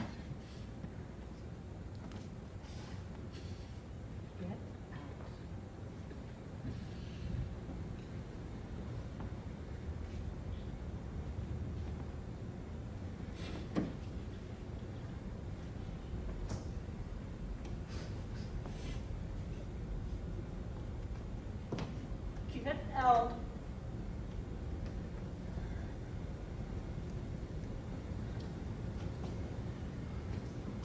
Starting to laugh. Yeah. Trying to hide. Would you shut up? Funny? Is that funny? No, it's not funny! Don't touch me!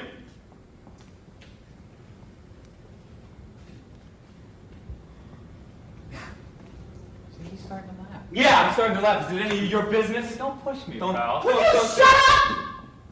You talking to me? Just fucking shut You up! talking to me? I asked you a question. You talking to me? No, I'm sorry.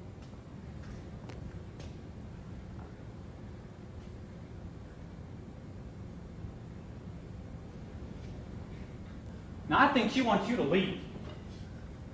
Or are you going to do something about it, huh? It's so funny. You can't, buddy. I can't what? Give me a little room. Don't! Just back off. Just back off!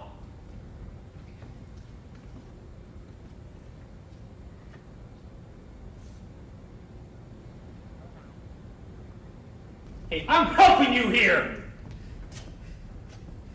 Don't you get on me!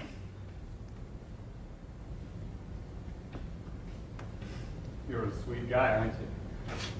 You know, you're bugging. Yeah, well, you're bugging me too, buddy. Don't put your hand on me! You want him to leave? Yes or no? I got something I gotta settle with her, and it's none of your business. You got Well, it. what the hell are you waiting It's for? none of your man? business, buddy.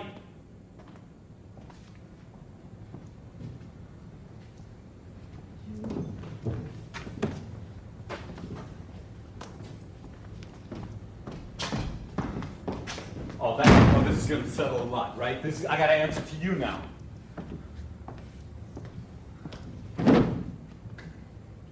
It's not that easy.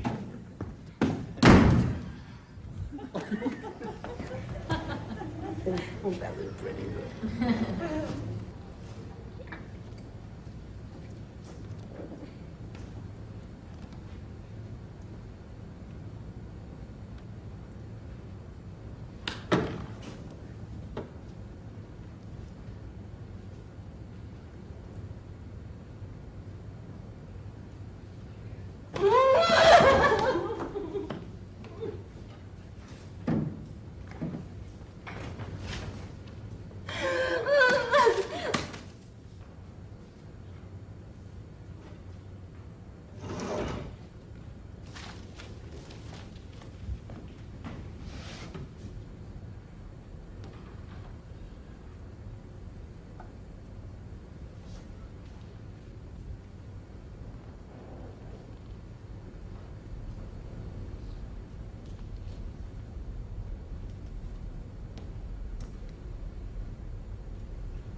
What the hell are you doing here?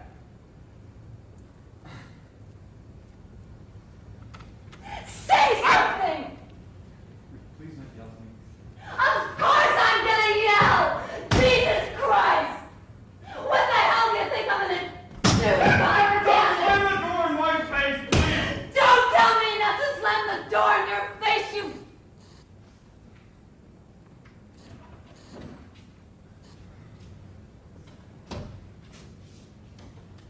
What the hell do you want?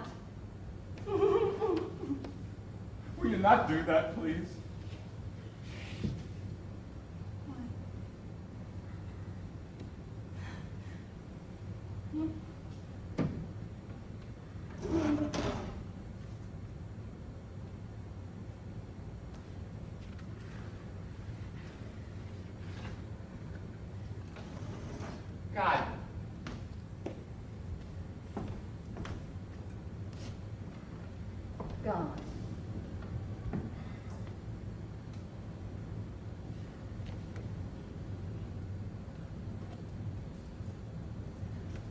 Well, if you don't have any... I have something to say, okay?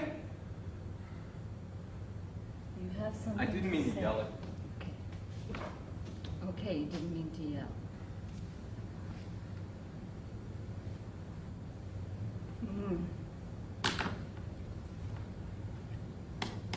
Well, say it then! Say it!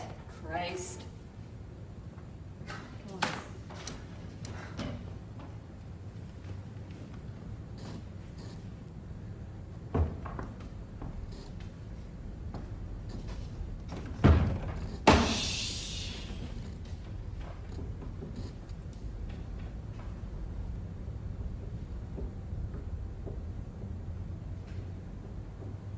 It's very hard to ask you.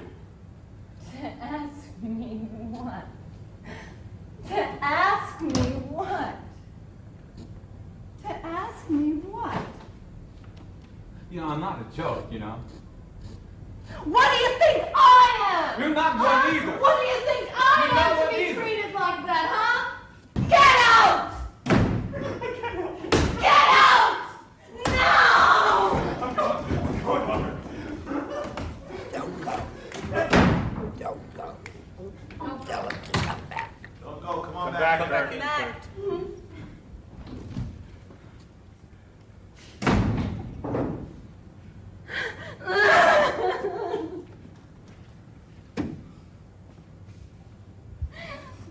You asked me to ask. You're treating me like there's a wall there. A wall. Of course there's a wall. You put it there. I never wanted it there. You put it there.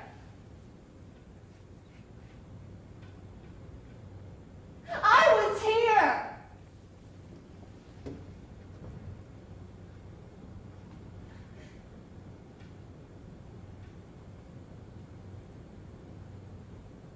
And you know that.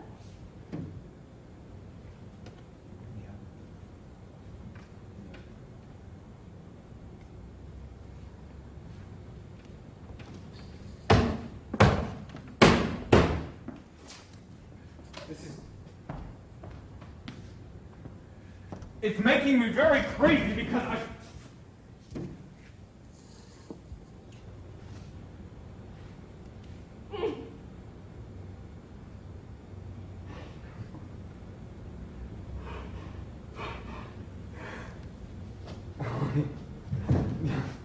You're not even responding. Get out! Get out! I mean it!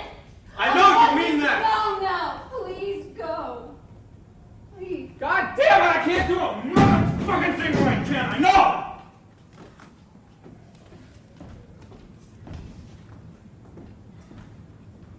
Look, I'm sorry I get under your skin so much. Just stay over there. I don't know what I want you to do.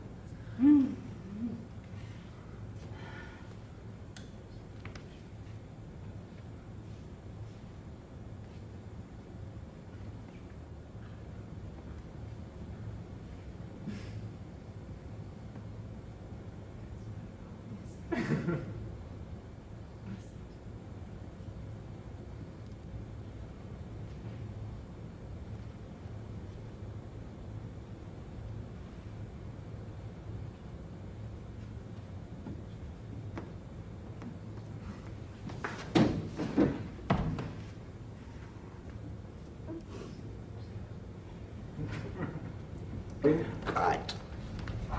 I wouldn't let this stop until emotionally it came to a better ending. And what better ending than that? I think one of the greatest things that the technique gives is we learn the lines by rote, which means mechanical, absolutely devoid of any emotional content. And the reason for that is it allows the actor to be in neutral. We don't know where the cues are coming in when you first learn this. You've only learned your part, and then you get together, and again, through the listening with your partner, that's when you actually hear when to come in. But we don't preconceive any emotion in it, and therefore when we actually begin to work, we're free to go anywhere. Now listen, you know, the start, I go by. Yeah. Let me hear you say it out loud, without expression, without interpretation. Just repeat the words. Let's hear it. Oh, say, can you see by the dawn's early light what so proudly we hailed at the twilight's last gleaming? Uh-oh. Who's... Oh, say... All right, that's enough. Do it again. Oh, say, can you see by the dawn's early light what so proudly we hailed at the twilight's last gleaming? Okay, tell it secretively. Right. Oh, say, can you see by the dawn's early light so proudly we hailed at the twilight's last gleaming? Okay. Now, first, you ready for it? I wrote. Right. Then, since they're sitting next to each other, I said, tell them a secret. Tell it to me, the way you said it, without my noticing.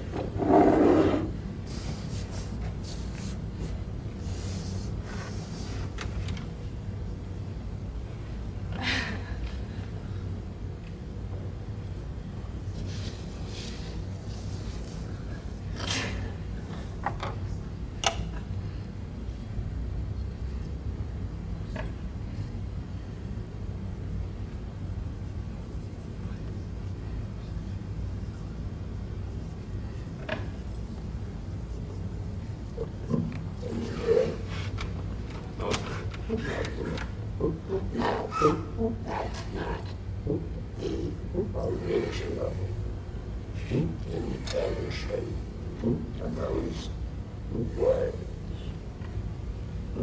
Does anything new tell you how you should like, would like to do it? The way it's intended to be done. I have some preconceived idea. Let's hear it.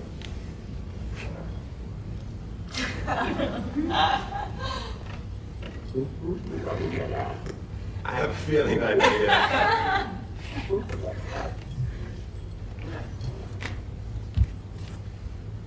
Oh, say, can you see by the dawn's early light what so proudly we hailed at the twilight's last gleaming? Another thing actors do is they learn it, well, I'm going to be mad here, so they'll memorize it that way. And the problem with that is when they get on the set and the director says, I don't want you to be mad, I want you to be this, they can't let go of that because they put it into their subconscious that these words mean a certain thing. And that's going to create very stale, presentational, one-dimensional acting. But when you've learned them by rote, you don't know how they're going to come out. So basically, again, I'm free to put my attention on you, allow you to affect me, and then it's going to take off and go wherever it goes. I say to you, learn your lives by rote. By no expression, by rote. Most people, when they come from another acting tradition, learn their cues. That's what most actors have done. They memorize both people's lines, but they really only memorize the last line before the other person's going to talk and their line. So most of the time when they're working, they're not listening. They're just waiting to hear that cue line so that they can say their line.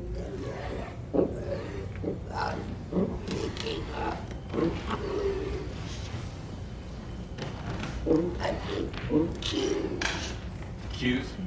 Yeah. Don't do it. I'll show it to you.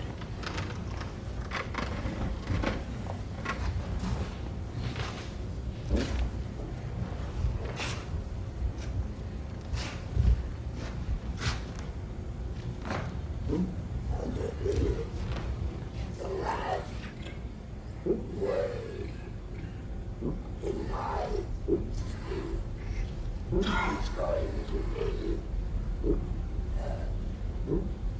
El Morocco. Now that you and your answer is yes, I'm Susan. What? Bone. And Susan Bone. That's your answer. What is you? El Morocco. I know you. You're Susan Bone. And I met you about a week ago. I came in very late with some friends, and we sat down at a table right near you, and we were introduced to what I think is at El Morocco. Yes, I'm Susan Bone. You're pretty late. When did the impulse for that come? When you said my name. Let me try to illustrate and get it through the words. Okay. My cue is El Morocco. Okay. And my name. Well, by the time I get to it, I'll remember it. Okay. See? I think I know you. I think your name is Sanford Meisner, and I studied with you at one time. And there was a school, and it was across the street from this club, and there were like stripes on the front, and they were blue and white stripes, and there was an awning on the front, and it said Club El Morocco.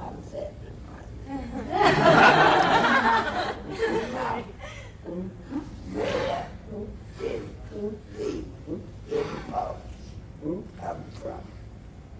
When? I think I know you. I think I know you. Responded. No. He said, you Sanford.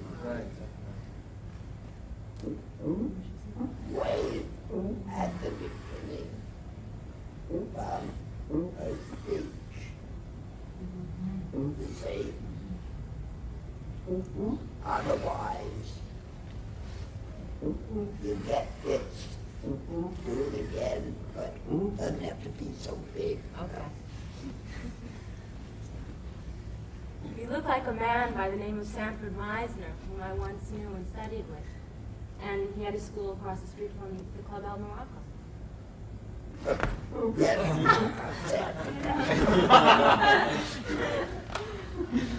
How much is it? Impulse. Yeah. Pick up the impulse, not the cue. That's simple, right? Take a walk with your partner, have a conversation, go have a cup of coffee, have a conversation in the cafeteria, if you're in our eyes, and keep washing dishes, being done late, and times, in different circumstances, then see if you can let the thing happen to you the way you feel it should be done. When you feel absolutely sure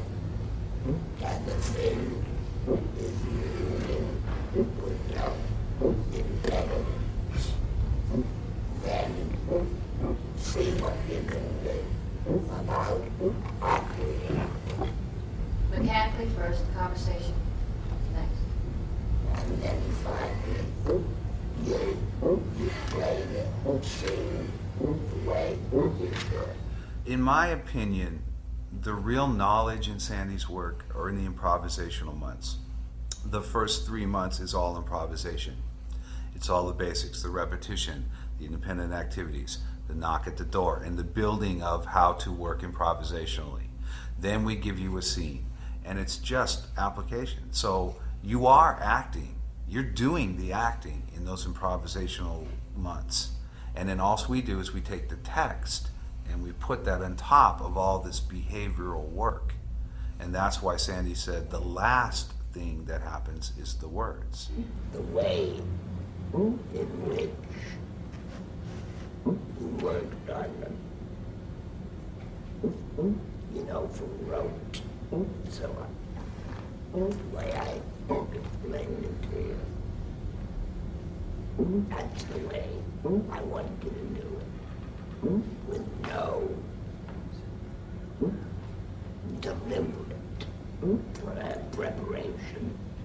That's very important. It's whatever comes up from. However you start, that's the way you start. And no interpretation? Of course not. These first basic scenes, they all contain one thing in common, which is a simple human conflict. Most of the plays are out of print, you can't even find them anymore, but they're very well written for what they are, and they give the actor the possibility of exposing himself just with this one little conflict with the other person. We finished the foundations. We already started on the house. You can just see it from here. So you can. Don't the stones look a nice color with the sun on them? Oh, yes, very. It's gonna be a grand house when it's done.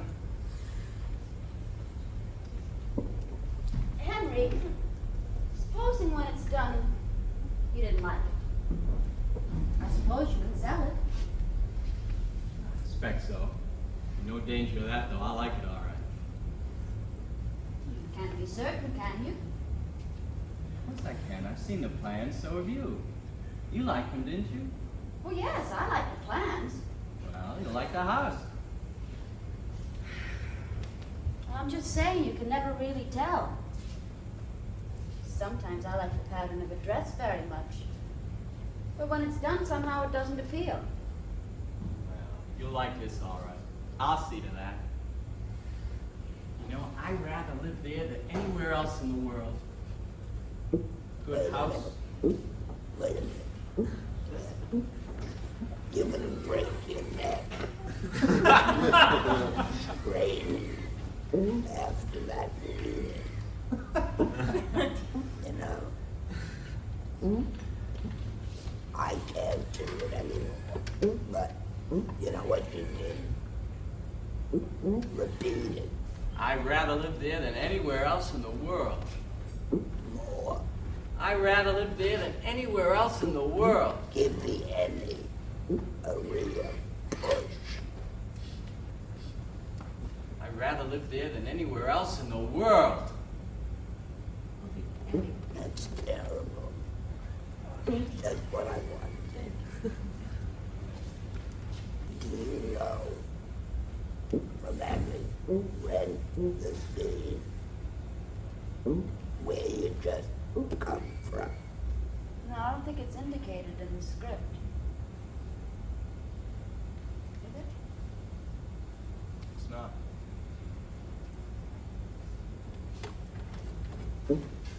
Something in this scene says that you want to move away.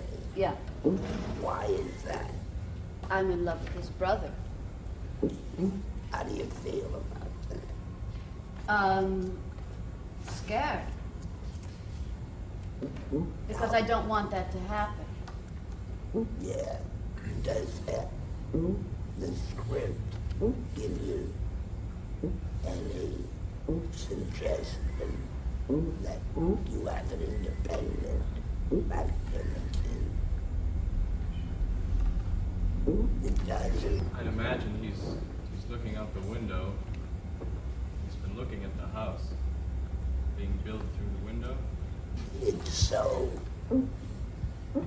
there of anything except the dialogue. Doesn't your instinct tell you something that would make you want to do something? You just said doing off with his brother, right? You say, in a couple of minutes, let's move. He's just building a house. Isn't that a little crazy and unreasonable? Yes. Have you ever asked yourself why you say that? Yes. But why?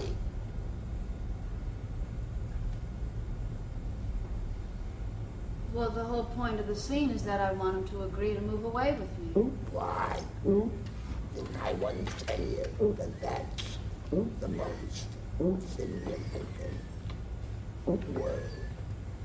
You want to move. He just building a house. Why do you want to move? Because if we don't, that'll be the end of our marriage. I see. Well, let's start it again. And you suggest that you're beside yourself with what?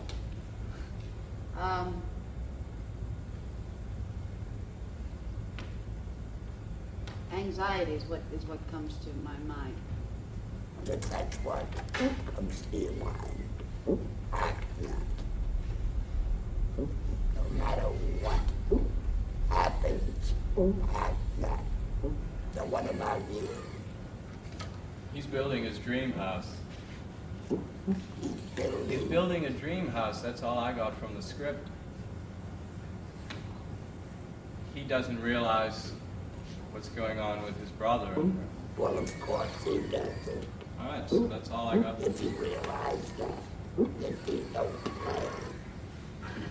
So he's just thinking of his beautiful house that he's building for his wife. Don't think.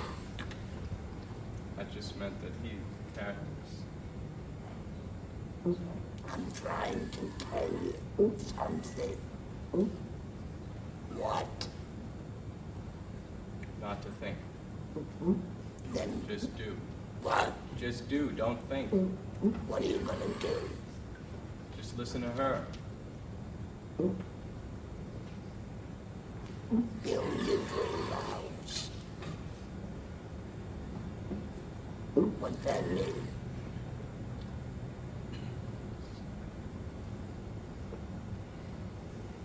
It means the best place in the world that I want to live. The most favorite spot in the world. Let me see you do that. Want me to tell you about it? No, do it. Sometimes I like the pattern of a dress very much, but when it's done, somehow it doesn't appeal. Oh, you'll like this, all right. I'll see to that. I'd rather live there than any other place in the world. It's a good house, in a perfect position in the best country in England. And nice and near the family, too. It's near the family. Yeah, I'll be able to come over and play with David sometimes on the farm. Henry, you don't think it's too near the family, do you? Heavens, no, it's nearly a half a mile away.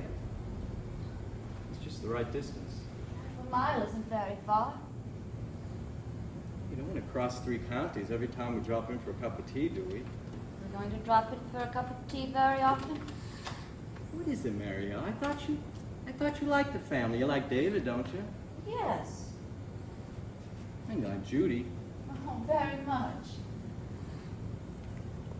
Is it Hannah that's upsetting you? I don't think I like any family as a family. That's a curious thing to say. I don't think it's at all curious. They suffocate me. Yeah. Well, they suffocate each other too, but I suppose that's their business. Sometimes I feel I can hardly breathe here. You know, the truth of the matter is that when you first came, you found the family novel and entertaining, and now the novelty's wearing off. And I suppose now you think I'm hankering after the gay life. Well, no, not necessarily the gay life. Certainly something new. Henry, Look, Mariella, you're not a little girl any longer, and you can't go skipping about all over the place at will. You gotta learn to settle down sometime. settle down. Settle down anywhere you like, but not here. We went all over this the other day, and it's too idiotic. No, it's not.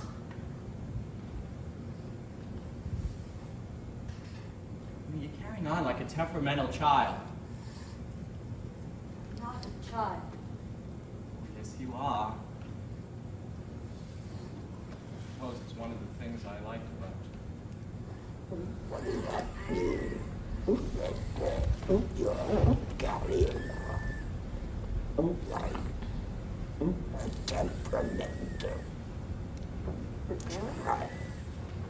Well, what that means to me is that in order for him to say that, there should be something in my behavior.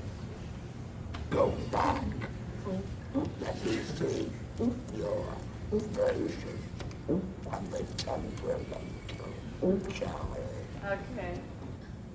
You know, the truth of the matter is that when you first came, you found the family novel and entertaining. And I suppose now you think I'm hankering after the gay life. No, not the gay life necessarily, but certainly something new. Well, you're quite wrong. When we're in our own house, you won't have to see much of the family. You won't have to see them at all if you'd rather not. And in the meantime, we stay here? Well, naturally. Henry! You know, we went over this the other day, and it's too idiotic. No, it's not! You're carrying on like a temperamental child. I'm not a child! Yes. More. Okay. You're carrying on like a temperamental child. I'm not a child! Oh, yes, you are. Well, I suppose it's one of the reasons I like you. Henry, how long have you known me? Nearly 10 years. And we've been married once. Yes. Well, during that time, have you often known me to go on about anything? No, not often. And if I have, it hasn't been without reason, has it? I suppose not. Well, I have a reason now. Well, then what is it? I told you! Don't be ridiculous. That's no reason at all. Oh, and you couldn't take it on trust. You know, I'm not going to encourage hysterical behavior. Henry, please, let's leave this place! This is not easy. See? No, yeah, I know. And it would need to be emotionally explained to you. It would need a preparation. It would need an invention on your part of where you just came from. It's a big scene emotionally. Now, I would have been perfectly content if your instinct had grasped that those elements, and you had tried to infuse them in your playing of the scene. See, it wouldn't have been very good quality. Let's assume. See, but at least the intuition would have had some play. As it was, it didn't occur to you that Sabine is not in the text. The scene environment. It didn't occur to you that you should have an independent ability. Do you need a director to tell you that when she says, let's move out of the house, that you just that there's something very wrong with that. Director doesn't have to tell you that. That comes naturally out of your instincts. You seem to be unaware of the human situation and just making it a conversation. That's not enough. That's why I made her act like a temperamental child, which you did. 1/50th. That would have helped him. You see, it's not in the text. And you have to know that. Daniel talked about doesn't the house look nice with the sun shining on it. How does he feel about that? He loves looking at it. It makes him But feel yeah, good. Maria, emotional response. This business, looking out of a window and seeing things. If you were a representative of a certain school of acting, if you have to see vegetable wax with carrots, you take time off to see the carrots. That's ridiculous. If you're in an stage of rehearsal, you're still reading. See, and you read. Oh, look who's coming up the street. This is this. This is real to me. That emotionally, she's real. How do I feel about this Bush? Okay, so a few weeks later, they bring in the scenery. And the director gets him over to the window where you look out. What do you really see? Stage hands, scenery, stage manager, going like that. You see, you develop. No, here comes Mrs. Bush. So you don't see it. It's in you emotionally. And that is worked out in rehearsal.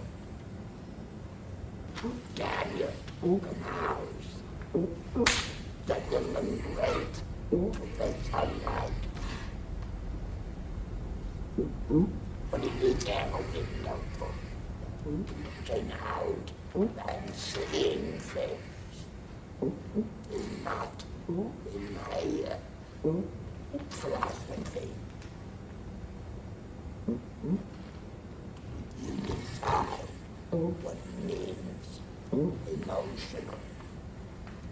You have it while you're still sitting up. And the window is just a convention.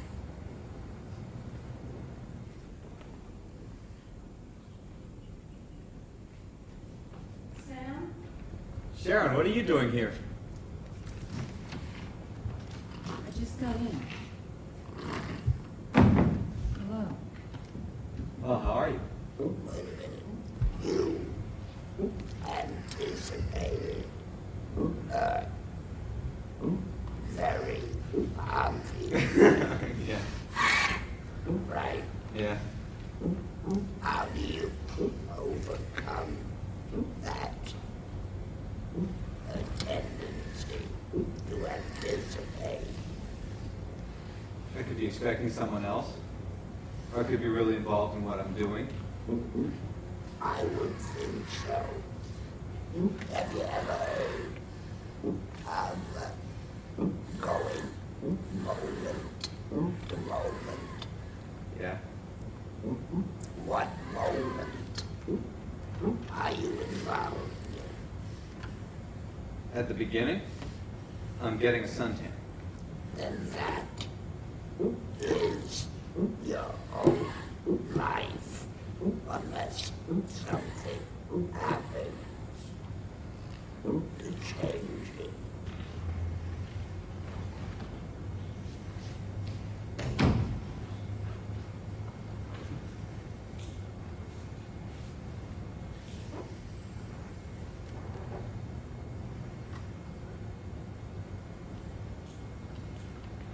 Sam? Sharon, what are you doing here? Just got in. Hello. Well, how are you? Fine.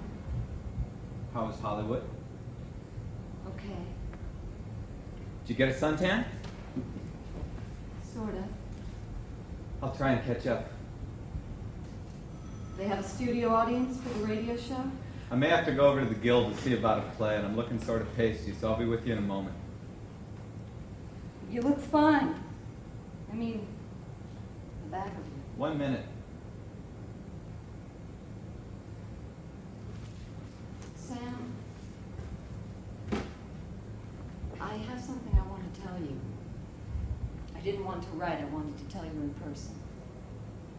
Well, what is it? I want a divorce.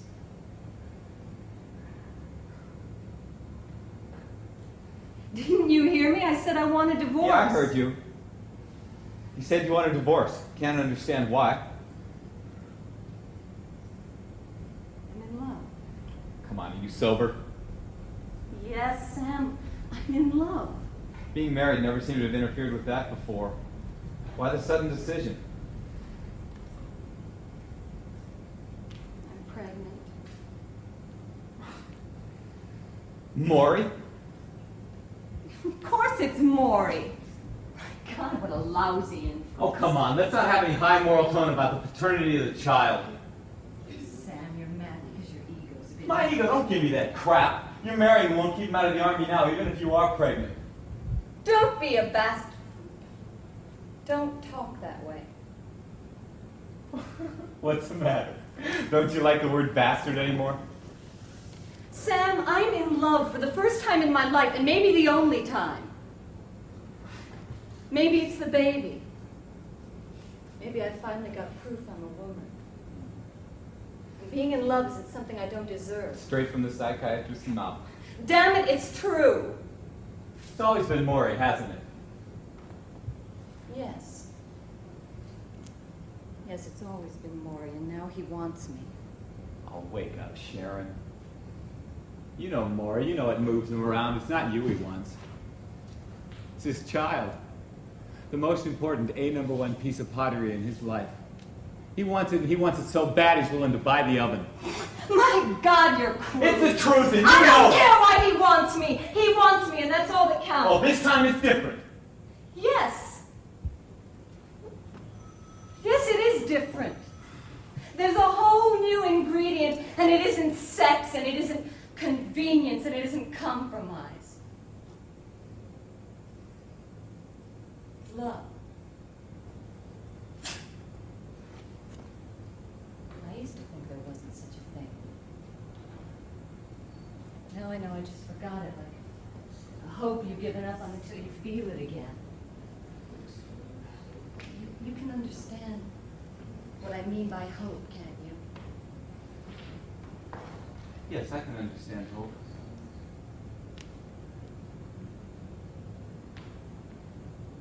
Thank you, Sam. I knew you'd understand. No divorce.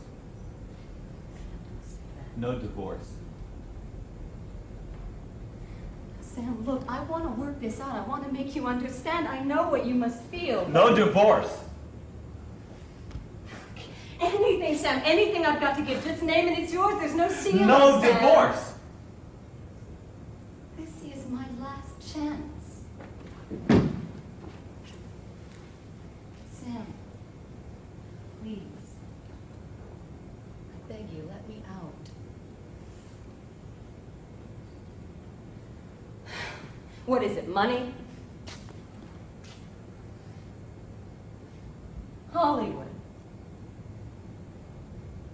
You want me to open doors? That is the price, isn't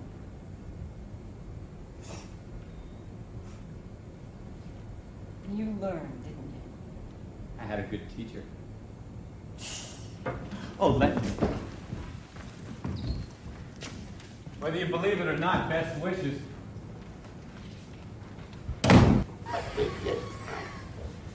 Well, it needed to be emotionally much fuller. It needed to be higher stakes. How would you get that? I would have to figure out what was so horrible about this life and what was so horrible about this life that I could not stand it anymore. That would be in the preparation. I think that it was a question of relaxation. Relaxation. Yeah. Yeah, yeah. You were acting to see more than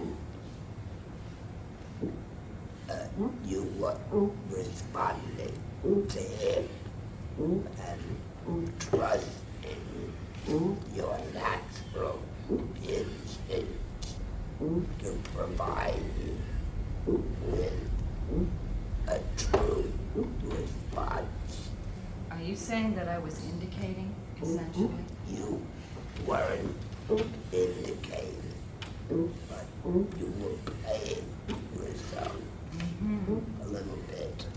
Not bad, but you weren't perhaps enough so that whatever your spontaneous impulse might have been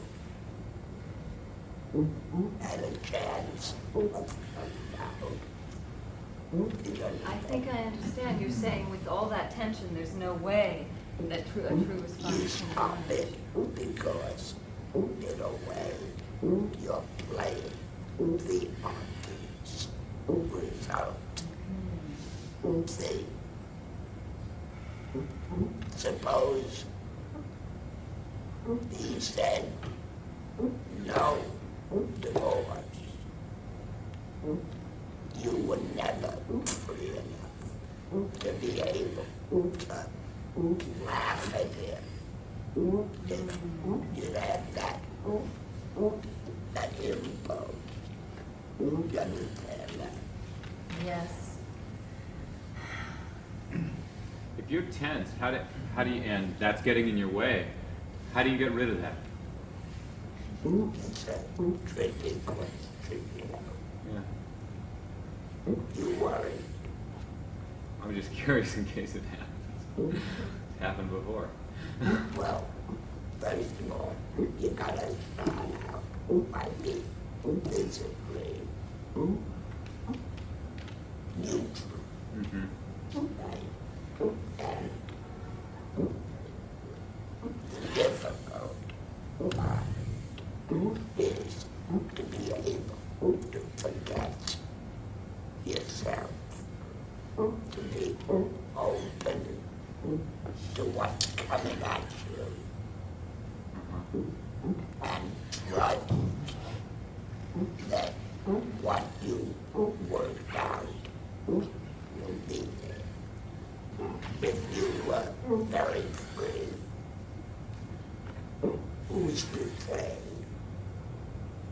that when you say no to the horse, you don't put the pillow over your head and find much amusement in gathering that? Yeah. Follow? Yeah. Now that can happen if you're too result conscious. Sometimes the best way to solve a very serious problem is to treat it laughingly. Almost as if, you know, you can't tell whether the other fellow is kidding or not. Let's try that. It's in the way of an interpretation, but let's try it. Right? Now, when you're taking your sun bath, see, put your attention on those parts of you that you can feel. I'm getting the most heat. Uh-huh. Okay. What part do you want to be most tan? My face. Well, then put all your attention on specific parts of it. Of my face? Yeah, Okay. one after another. I do this through the whole scene? No such thing. I just do this. That's the way you begin. Okay. And it takes all your concentration to feel that heat in various parts of your face. Take your time. Throughout the scene? Treat it as if jokingly. Oh, not like a comedy, or I'm not dealing with the seriousness of the situation. I see I'm a little confused. If he has done something like taken money from my bureau drawer and lost it on a horse. The convention is, you know, that if I say, you don't go, you're a son of a bitch.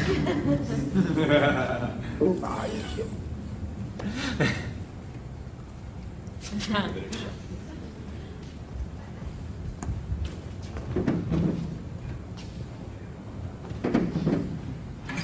Now really get down.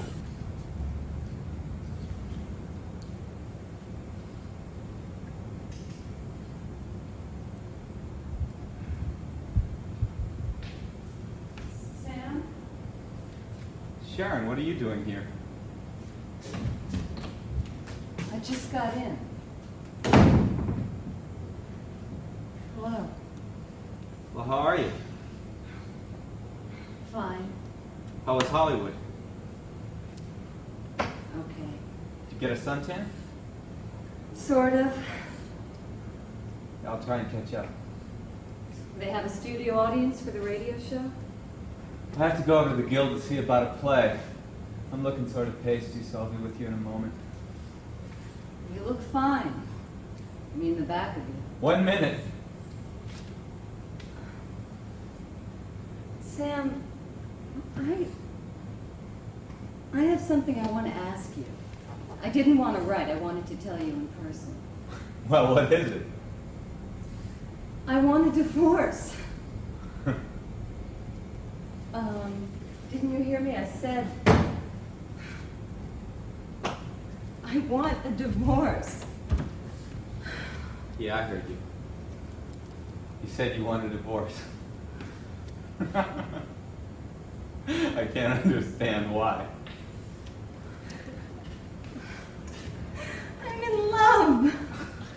Are you sober? Yes, Sam, I'm in love. Being married never seemed to interfere with that before. Why the sudden decision? I'm pregnant. Maury! Of course it's Maury. Oh, God, what a lousy inference. Oh, come on. Let's not have any high moral tone about the paternity of the child. Ah, Sam, you're mad because your ego's been hurt. My ego, don't give me that crap. You're marrying him now and keep him out of the army, even if you are pregnant. Don't be a bastard. Don't talk that way. Oh, what's the matter? Don't you like the word bastard anymore? Sam, I'm in love for the first time in my life and maybe the only time. Maybe it's the baby. Maybe I finally got proof I'm a woman. And being in love isn't something I don't deserve. Straight from the psychiatrist's mouth. Damn it, it's true. It's always been Maury, hasn't it? Yes, it's always been Maury, and now he wants me. Oh, come on, wake up, Sharon. You know Maury. You know what moves him around? It's not you he wants. It's his child. The most important #1 piece of pottery in his life. He wants it, and he wants it so bad he's willing to buy the oven.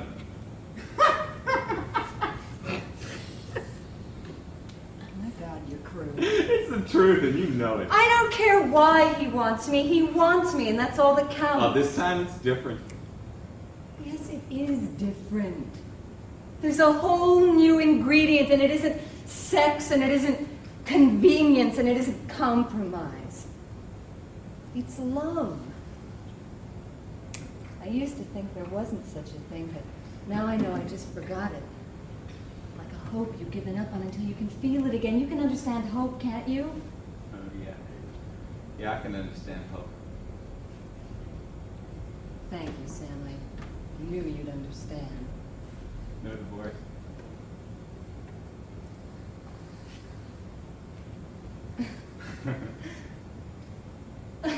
Don't say that. No divorce.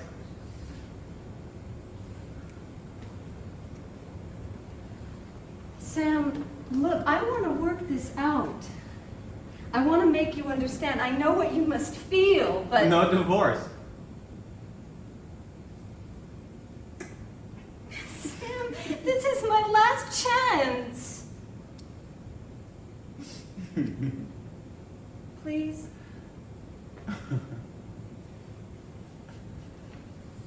I beg you.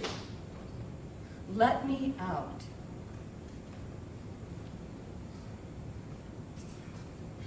What is it, money?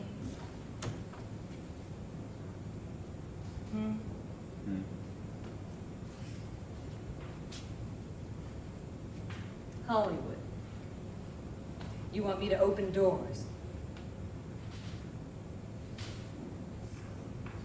Well, that is the price, isn't it? You learned, didn't you? I had a good teacher.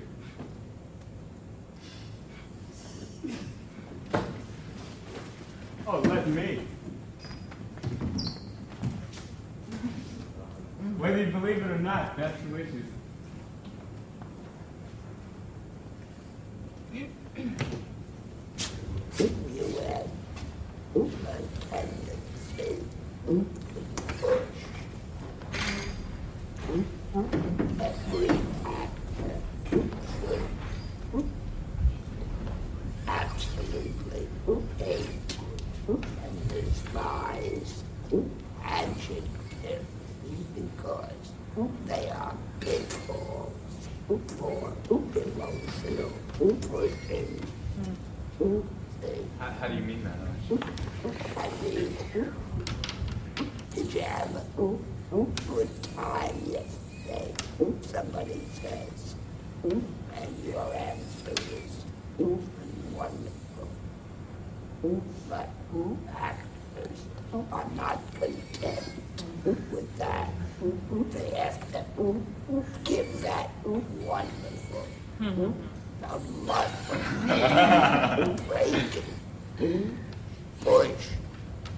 You know, you have a little tendency like that. Just develop wariness of adjectives. Great, wonderful, yeah, terrible. Different. This is different. You said. It happens where you want to make clear your emotional response, your emotional. And instead of feeling that I have to make that clear, the feeling should just be there and... If you have it, you can't hide it. And if you don't have it, don't bother. Years ago, we were doing a play called Rocket to the Moon. You ever hear that? And I was sitting backstage with Luther Handler, a young lady who was playing the lead. He was on stage. He was acting very well. And Luther said to me, do you think she's talented? And my answer was, terrific. That's more expressive than if I tried to break my vocal cords. It's terrific. Did you ever, was it a good party?